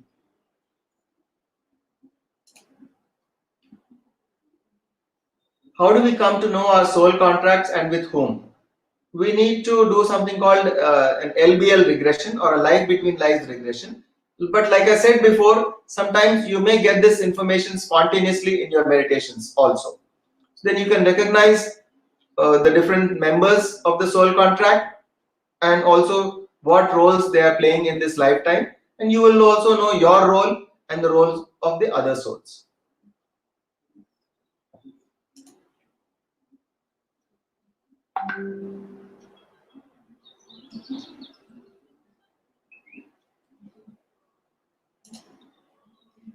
What if one does not realize the soul purpose in this lifetime?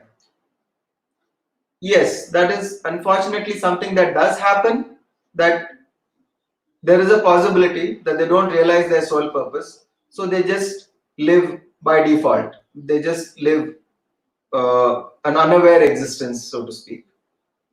That's why masters like Socrates has said that an unexamined life is not worth living. So we need to always be on this search for your own soul purpose, to connect to your soul purpose.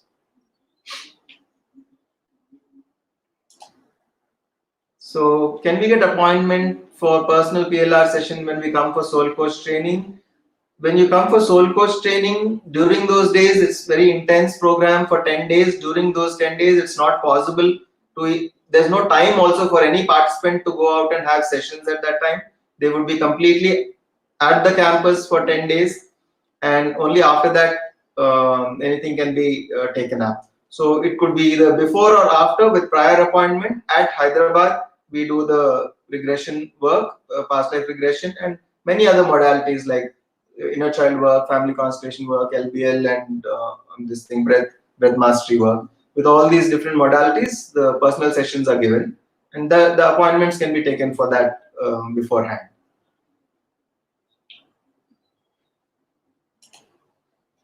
Okay, and can we get online appointment for LBL therapy? We don't do any online sessions, anything other than just simple counseling. Short counseling can be done online. Otherwise, all these processes are very intense. They need personal presence of the therapist just beside the person who is going through the sessions. And therefore, we don't do any online sessions for any of these processes, because these processes are very intense and they always need personal presence of the therapist.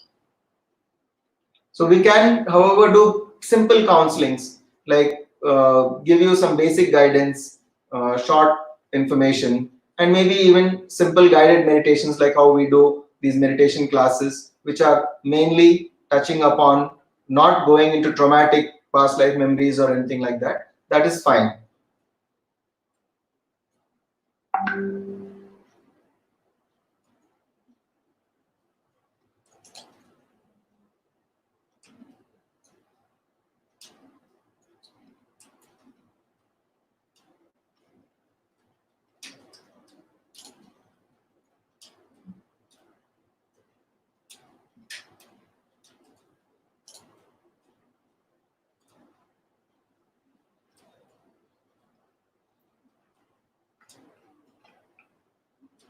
How many days required? Someone asked how many days required.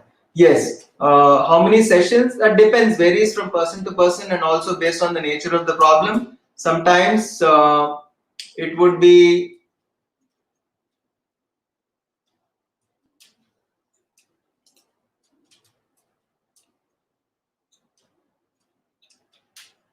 sorry.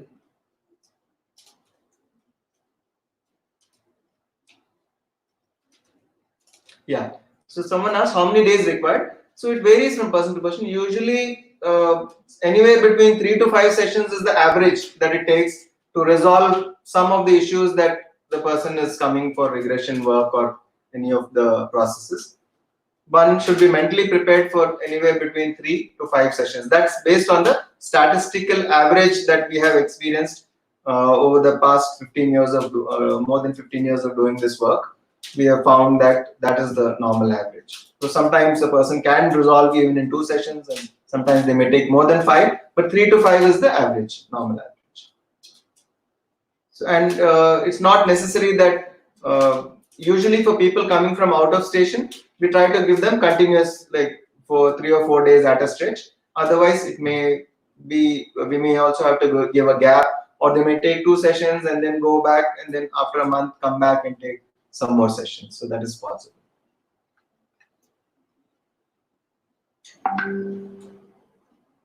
Okay, any other questions? Okay, so then we will then go for a meditation. So I hope everyone is ready to begin meditation. So very simple. I hope all of you are familiar with meditation. Just take off your specs, close your eyes, clasp your fingers, interlock your fingers, clasp your hands, and if you're sitting in a chair, cross your feet at the ankles, and then just observe your breathing. Observe how your breath is going in and observe how your breath is going out.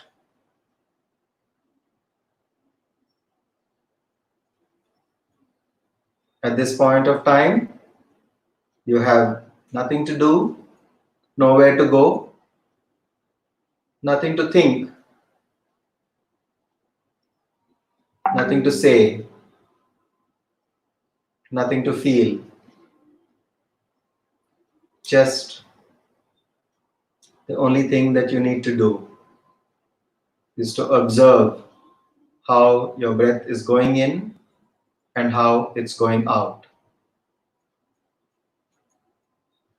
Just to be with your breath.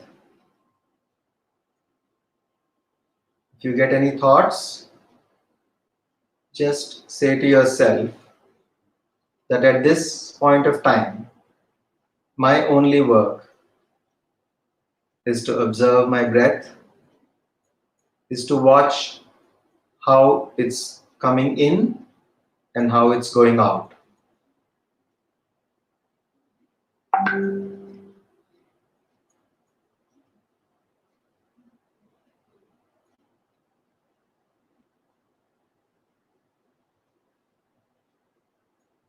No need to take any deep breath or no need to hold your breath.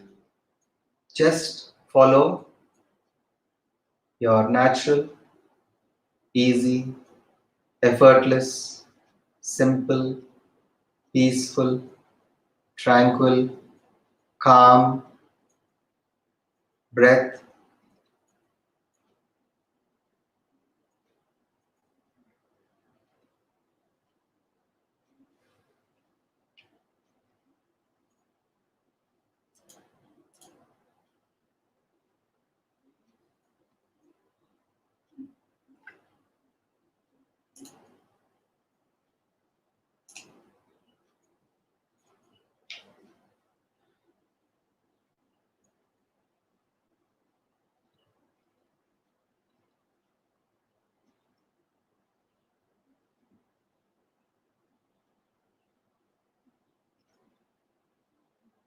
Bring your entire awareness to your breath.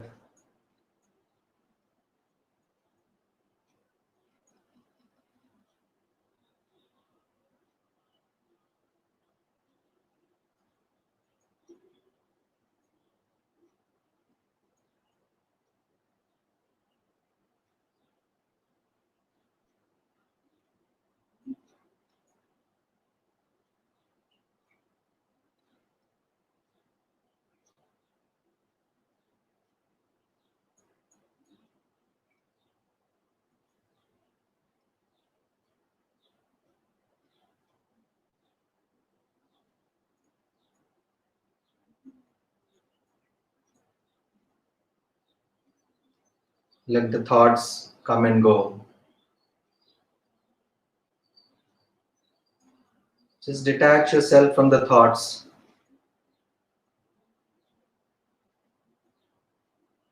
And now look at them from outside. Notice that it is not the real you which is thinking all those thoughts, that there is this larger aspect of your existence which is beyond your body, which is beyond your mind and its thoughts, which is beyond your emotions, beyond any of this.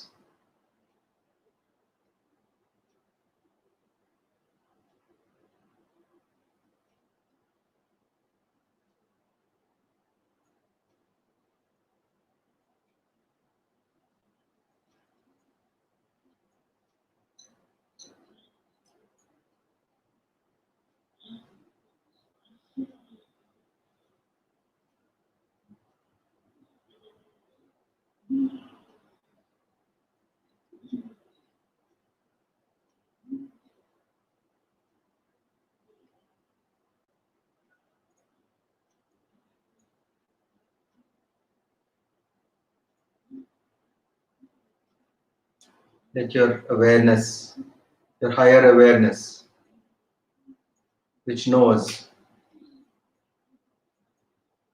of yourself as something beyond the body, beyond emotions, and beyond mind, let that observe the process of breathing and connect to the breath.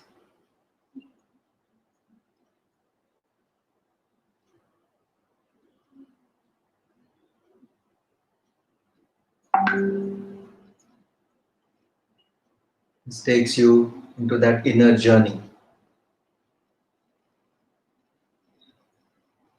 to that deep aspect of you,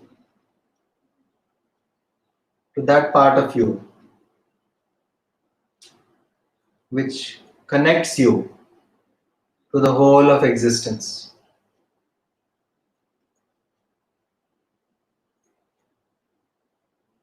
which connects you to the holistic nature of all existence.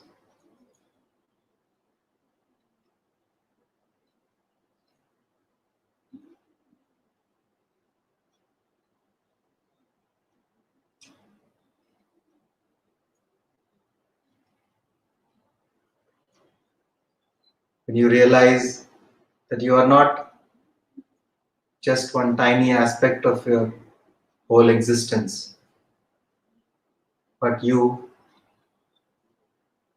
are as much as the whole of existence. Within you, the whole universe exists.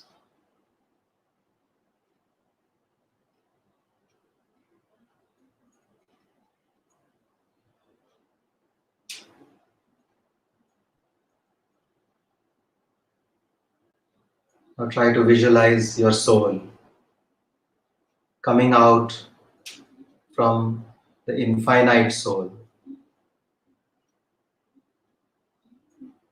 and understand the principle of holism, that anything that comes out from the infinite is also infinite. Realize the infinite nature of your own soul. Know that it was always there, it always is, and always will be. It's eternal. Na bhuto na bhavishyat.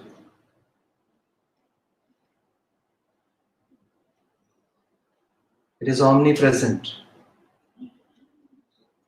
It's there everywhere. There is no part of the universe where your soul can't reach. And in your meditation, there is no part of the universe where you can't reach. Know your soul to be omnipresent, present everywhere at the same time.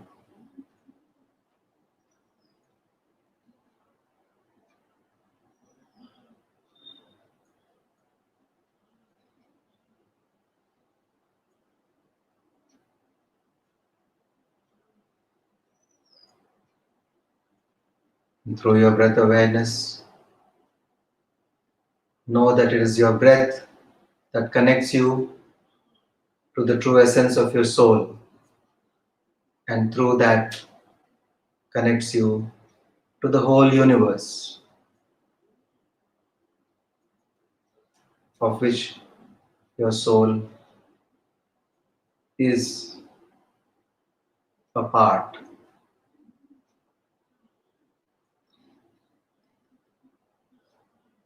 Know that your soul is all powerful.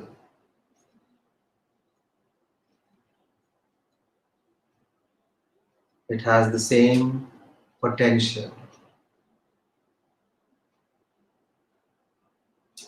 as any other soul, and as much as the infinite soul.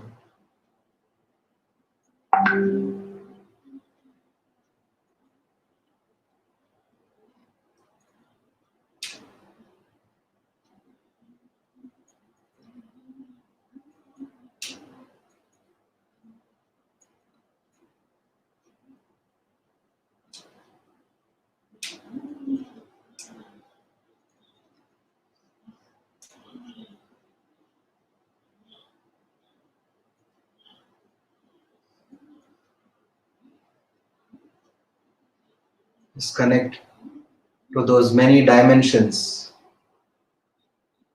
of your soul that you are unaware of. Know that your soul is all wise. It has the wisdom from the experiences of thousands of lifetimes. Just visualize all that wisdom. In this single moment, you have access to all those thousands of lifetimes and all the wisdom gained through those lifetimes and lifetimes of experience.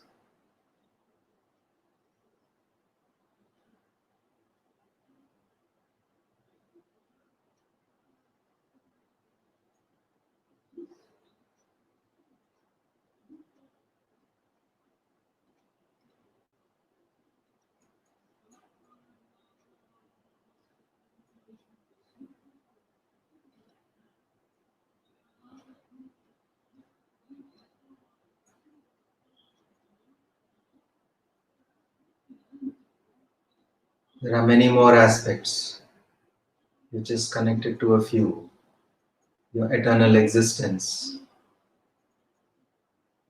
your omnipresence, your omnipotence, being all powerful, being able to do anything, all knowing.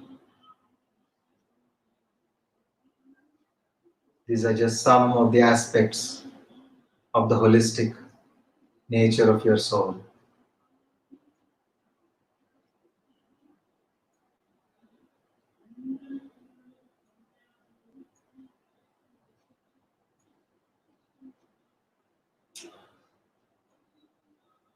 Connect to your true multidimensional nature.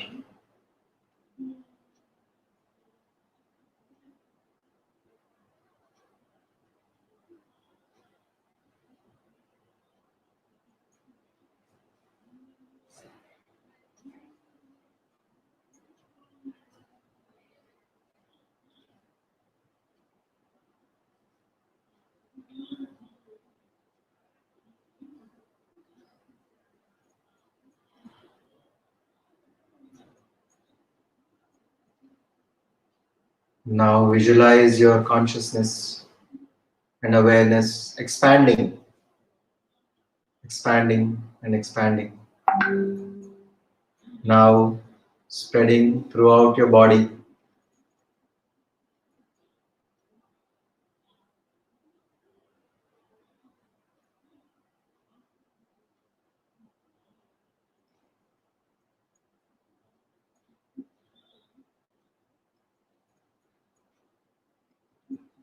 Now expanding further, going beyond your body into the entire house in which you are living. Your consciousness and awareness now present everywhere. Sense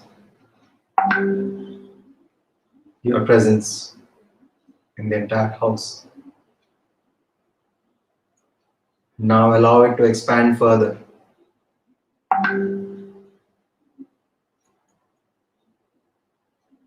So that it spreads throughout the city in which you are living.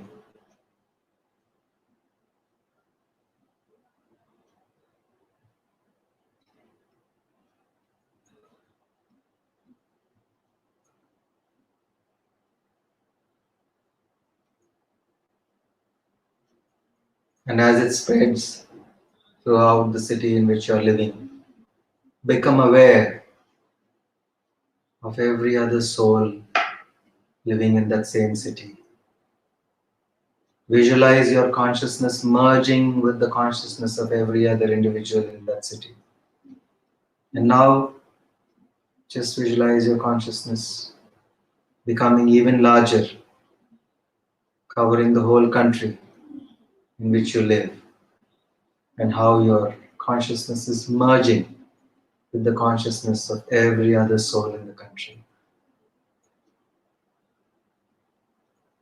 Now allow your consciousness to expand further, covering the entire globe, and allow your consciousness to become aware of how it has merged the consciousness with every soul in this whole world.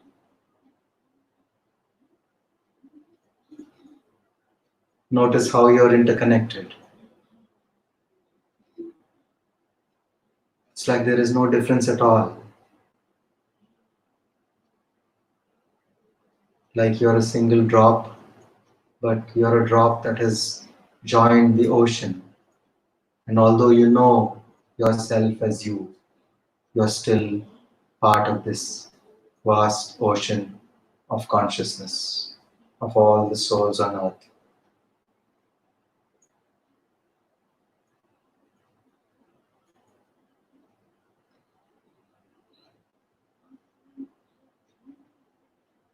How does it feel to be that way?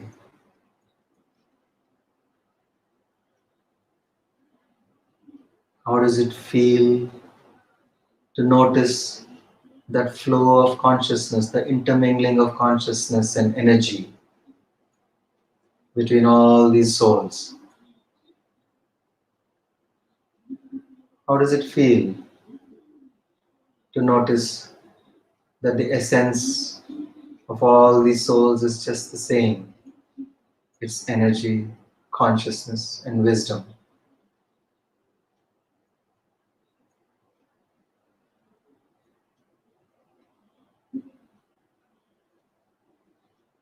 In essence, we are one. In essence, we are same.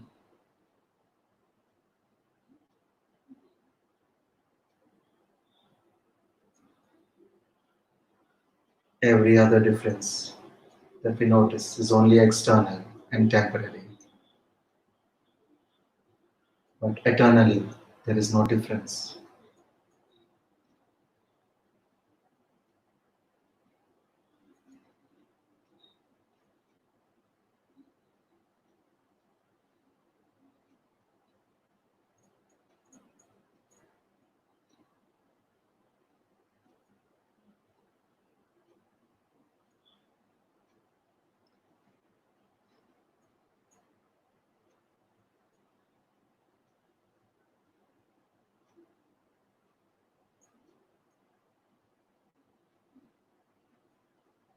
Take a few moments to experience that oneness, the joy of feeling that interconnectedness.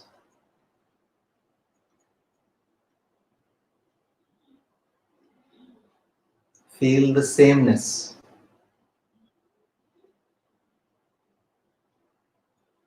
Feel the dropping of all limiting barriers of the negative ego.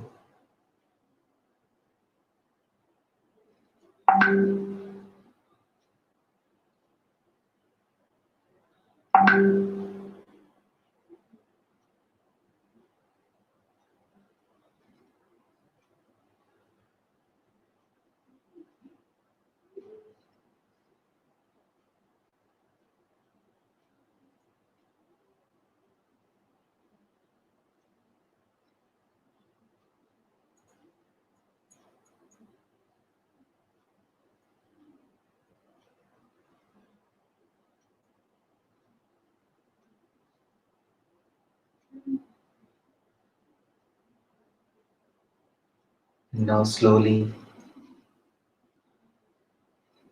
begin to return back, shrinking your consciousness back into the body slowly and steadily, step by step. But bring in that same feelings that you experienced when your consciousness merged with the entire planet. The feeling, bring back that feeling of oneness. Bring back that feeling of sameness. The sense of omnipresence, of omnipotence, of your eternal existence. Just bring in all those feelings, sensations, the energy,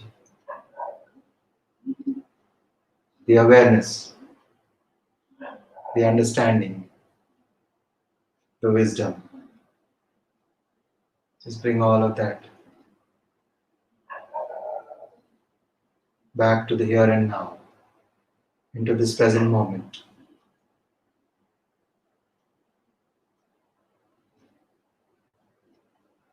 Remember that all these feelings and understanding were always a part of you. They can be experienced in you anytime, anywhere.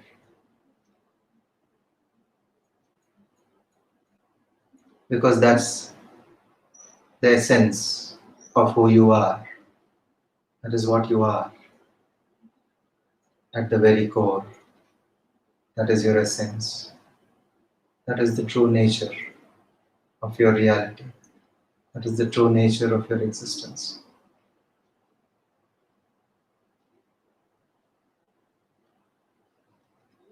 Just breathe in this understanding so that it reaches out to each and every cell.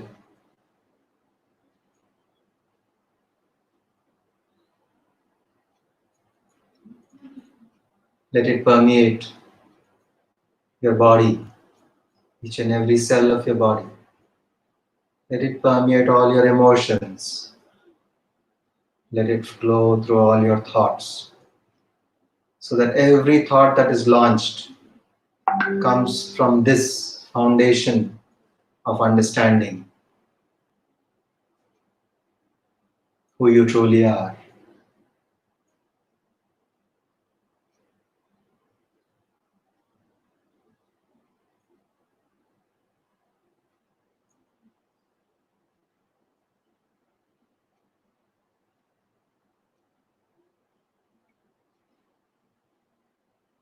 Whenever you're ready, you can slowly start coming back into this present moment awareness. Whenever you're ready, you can slowly open your eyes.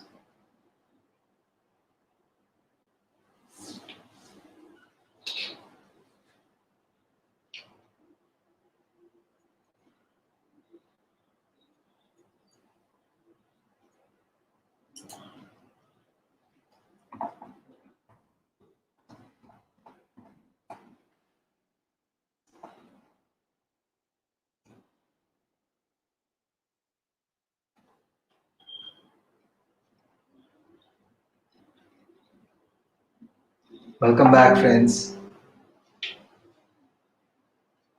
Can we have just a quick one or two sharings of how you felt during this meditation?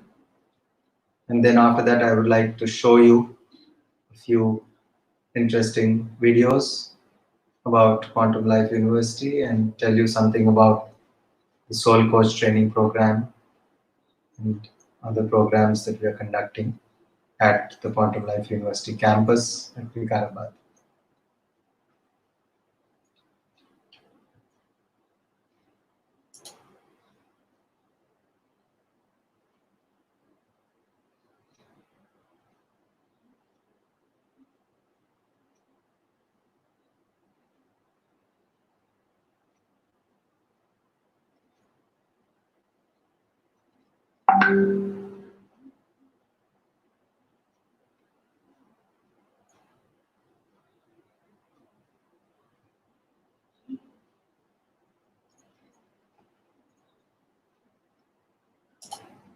Thank you, friends, and I will. If anyone else wants to share,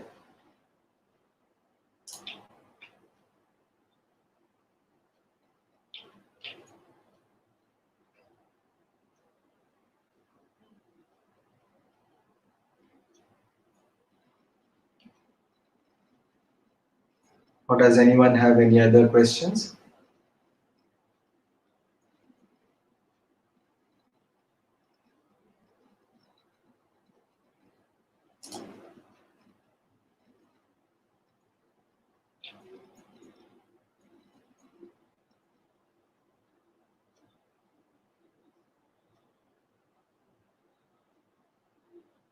Thank you for sharing. I'll just raise this question. I felt suddenly, Mariana, she says, I felt suddenly super itchy in my skin and in my entire body, while the part of consciousness oneness, where it expanded to the entire globe, what it means. So maybe you are quite sensitive and you're sensing some kind of distress that people are facing, which probably is happening right now throughout the world because a lot of people are very unhappy and not feeling good about the current situation. So you might be picking up some of those energies, but you don't need to absorb it. You can just sense it, obviously, but you don't need to absorb that. There's no need to bring it onto your body. You can just sense it and then release it with compassion. Anything that is a discordant energy can be just released with the compassion and with understanding, and bless those who are in distress, who are probably sending, whose sensitivity, because of your sensitivity, you're picking up some of those distress signals. This is what I can understand from this. Thank you for sharing.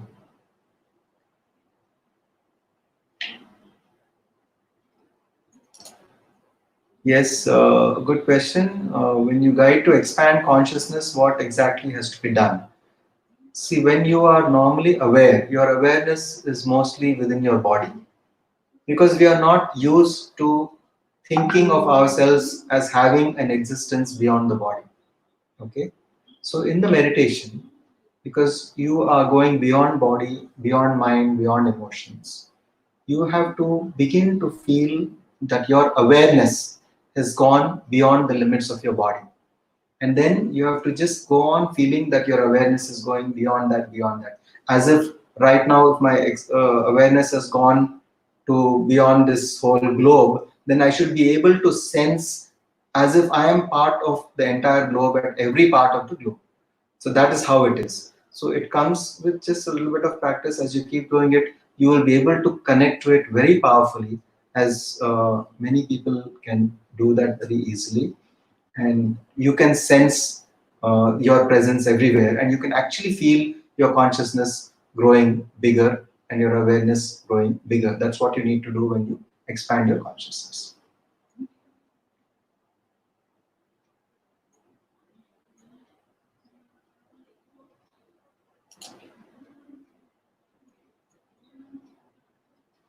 Thank you, Mr. Parag. And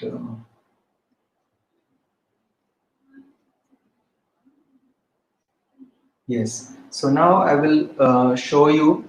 Yes, before that, I'll talk about the Soul Coach Transformation Program. some of our friends have been asking about the Soul Coach Transformation Program, and we have another program called the Maitreya Buddha Transformation Program.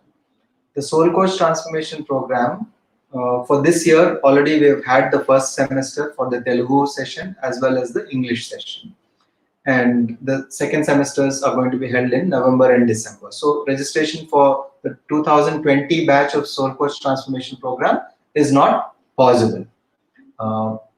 But when it comes to the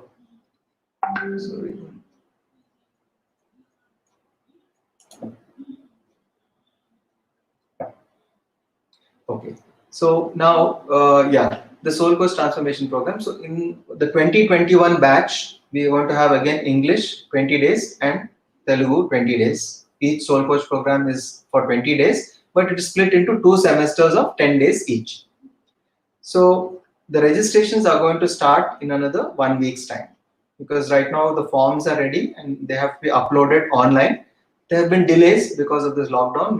The manpower and the team which is working on the website was not able to do the work till now, and slowly they have begun to start doing the work. And we are expecting that in a week's time we'll be able to upload the forms for the Soul Coach Transformation Program, both Telugu as well as English. And that's going to be in 2021. The first semester of the Telugu batch would be in January. The first semester of the English batch would be in February. And then similarly, November and December would be the Telugu batch and the English batch second semesters. So anyway, the dates are also there on the website. And once the form is ready and it's uploaded, you can register. So that is about the Soul Coach Transformation Program. Details of Soul Coach Transformation Program about what the course covers and everything is already provided on the website. But just to give you an understanding, we were talking about holism. To understand holism, we really need to understand the different aspects of our own existence. And the Soul Coach Transformation Program is a perfect course. It covers more than 100 topics of spiritual science. And you're not exposed only in the theoretical manner, but every topic that is covered also has practice. For instance, if we have a class on astral travel, we also have a practical session on astral travel during the course itself. So like that, there are more than 100 topics. Like we have Kundalini energy, wherein all the chakras are taught about, and then we also have the guided meditations for awakening the chakras and clearing the blocks in the chakras. These are just examples of topics. So Kundalini is one topic, chakras is another, the astral travel is another topic, then dreams is another topic. Like that, we have 100 topics of spiritual science, starting with, of course, the foundation, which is meditation. Meditation being the alpha and omega of all spiritual practices. All teaching of spiritual science begins with meditation. Then after, we go on to things like reincarnation, law of karma, aura, and inner child work, breath work, so many other topics. And that is the Soul Coach Transformation Program. And then we recommend that those who have not attended the Soul Coach Transformation Program can log in a week's time and then register. After that, we have this Maitreya Buddha Transformation Program, which is a 2-day program, residential again. I wanted to repeat that the Soul Coach Transformation Program is completely free, and it is a residential program at the Quantum Life University, Vikarabad campus.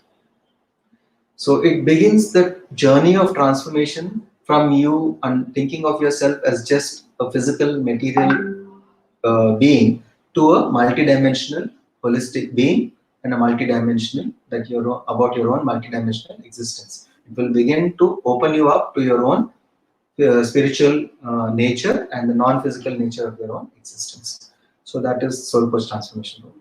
The Maitreya Buddha training program is a wonderful way for people to come to the campus and experience just for 2 days. So those who can't do the entire 20 days Soul Coach Transformation Program, but they still want to come to the university and connect in some way. So we have a formal system where they can come and stay there for 2 days and participate in this program. So it consists of the theory of and meditation of one chapter of the Upanishads in every class. So the class being for 2 days, it would be on a Saturday and Sunday. The dates for the next 1 year are already put up on our website. However, March, April, and May we were not able to conduct them because of the Corona lockout. But moment the lockout is lifted, we are going to resume the Microwave Buddha transformation programs at the campus of Quantum Life University, Vikarabad. So please connect with our website, look at the things, and you can plan. And people sometimes have come from different parts of the world even to attend this weekend program. It's a wonderful experiential program. Apart from the Upanishads class theory as well as the guided meditations, we have a lot of seva activities, which is like the Nishkama Karma Yoga, where you can participate in helping out with the various works at the Quantum Life University, like whether it is tree plantation, working with the Goshala, working in the cleaning of the dormitories, in the kitchen area, in all these areas we can work over there. So it's a wonderful mix of theory, practice, as well as seva. Theory, practicals, as well as seva. It's, I would say, the most unique combination of theory, practicals, and seva that you can find anywhere in the world.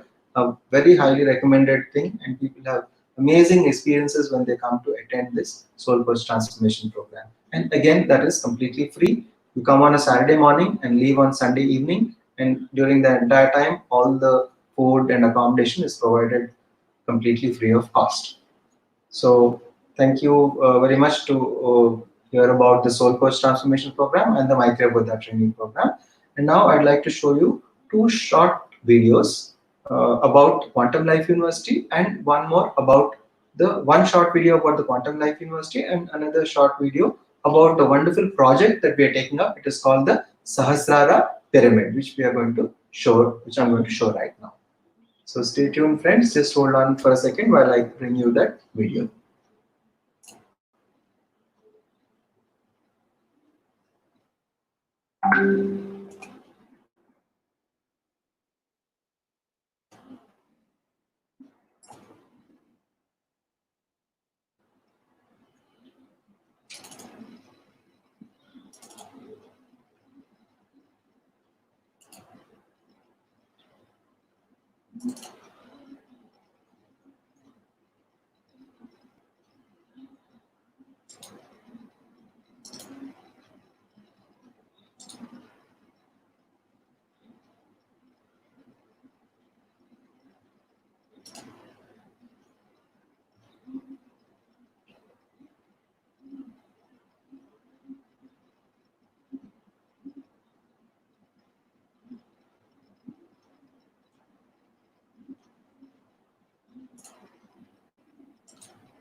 Welcome to the realm of immense possibilities with Life Foundation, where great visions are crystallized for the benefit of every individual seeking to comprehend and live the universal truths. Life Foundation was started as Life Research Academy in the year 2000 and had birthed Quantum Life University (QLU) in the year 2007 in 150 acres land along the lines of ancient Takshashila and Nalanda universities.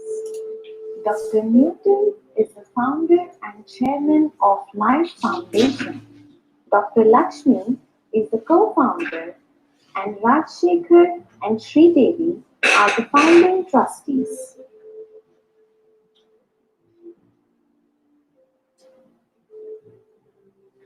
Dr. Newton Kondariti took his first significant step towards achieving his life purpose in the year 1989 when he met Brahmarshi Pitamaha Patriji for the very first time. Dr. Lakshmi is a staunch advocate of vegetarianism.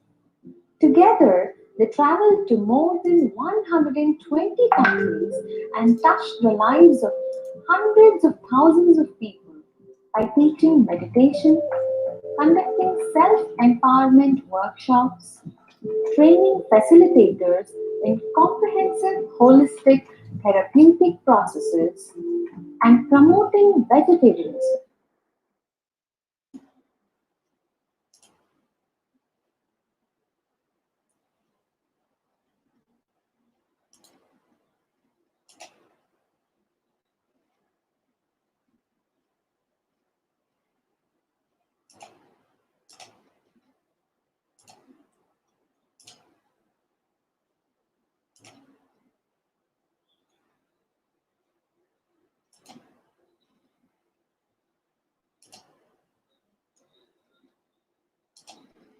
So,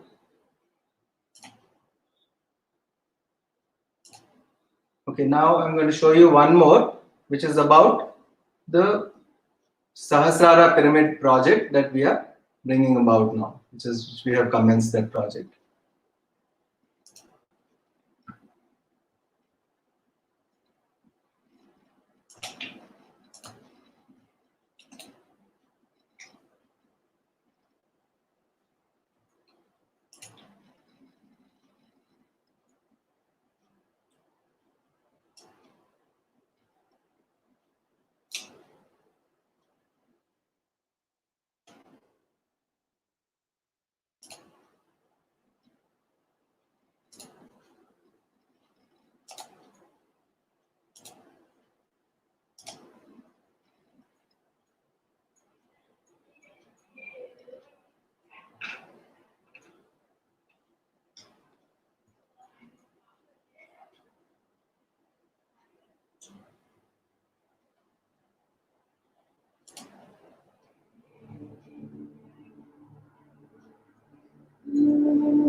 We are going to witness one of the world's most unique and immensely powerful structure named Sahasrara Pyramid at Quantum Life University. The pathway that leads to Sahasrara Pyramid is landscaped predominantly with the theme of six chakras. Access to the pyramid is from three sides: north, east, and west. This pyramid is going to be constructed in a vast area of 250 by 250 feet. Landscape design around the pyramid is based on swastik shape. Four parts of the swastik represents four elements of nature in four directions. Towards north, air element is expressed by varied colored flags and prayer wheels.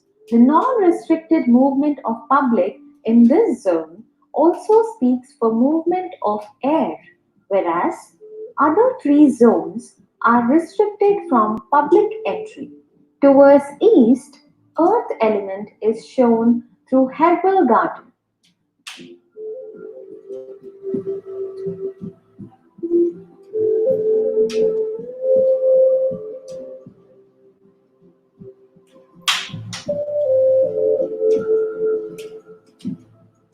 Towards south, fire element is expressed by diya, a lamp, and dryscape elements such as sand, pebbles, gravels, etc. are used.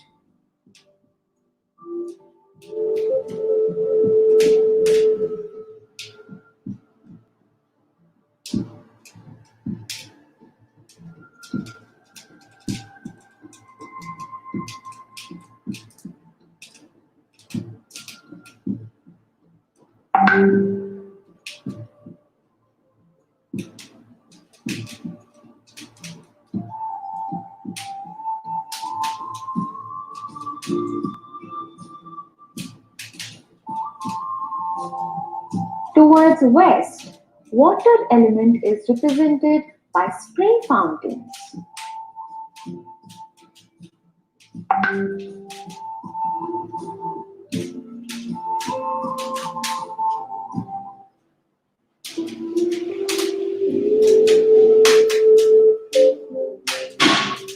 Each segment will have a signage explaining the elements, color, zodiac signs, and nature or characteristics. Sri Chakra, forming the base of the Sahasrara pyramid, also inculcates multi-seminar halls and 40 number of cells, imitates caves for Akhanda Dhyana.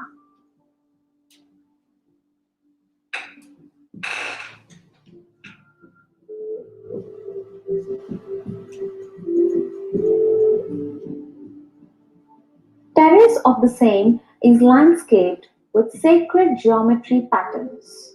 The main Sahasrara pyramid is composed of 1,000-petaled blue lotus having a spear in the center and a pyramid at the top of it. Blue lotus expresses wisdom and completely bloomed lotus shows enlightenment and love. Canopies formed by lotus petals are used as orientation centers. Spear resembling a pearl in the exterior is a sign of wisdom which accommodates 1,000 persons, represents feminine energy. The DNA-shaped staircase inside the spear represents Kundalini energy. Conveyance through lift to golden pyramid on top of the spear enhances quantum leap. Circular, ribbed form expresses union of male and female energies.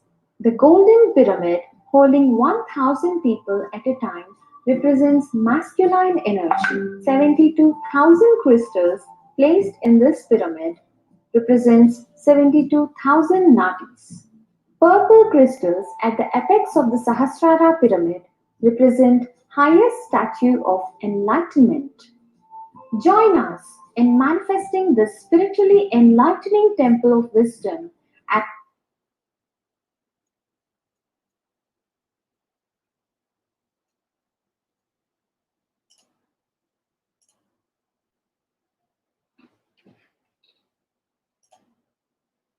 So welcome back, friends.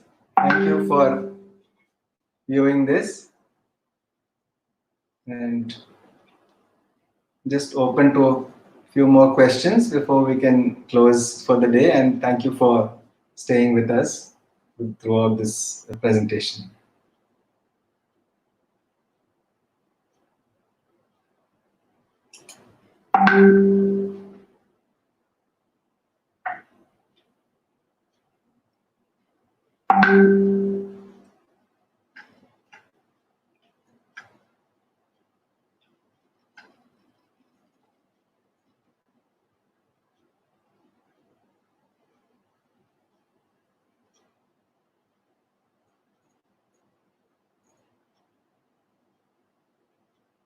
Okay.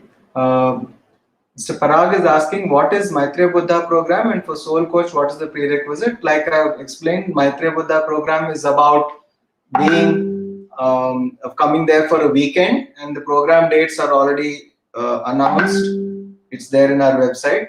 Until December, all the program dates are already announced, and you would have one class on Upanishads that is spread over 2 days. Dr. Newton himself would be taking the class, and on Saturday and Sunday, and along with every class of his, there's going to be not just a theory of that chapter on Upanishads, but also there's a guided meditation as well.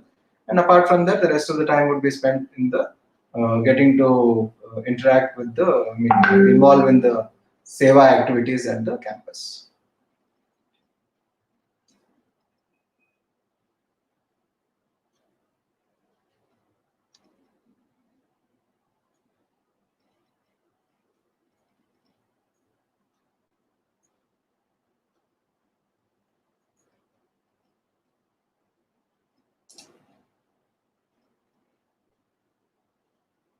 Yes, Chandrakala says that in guided meditation I feel higher level of energy, whereas I don't get it when practiced individually. Yes, group meditation is always far more powerful when compared to individual meditation.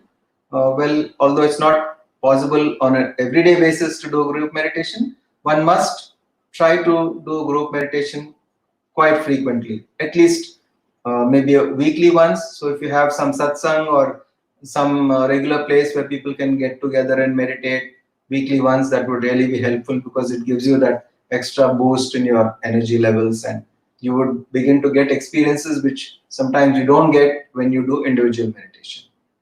So it's a powerful way to accelerate your own energy level, evolution, and boost your energy levels.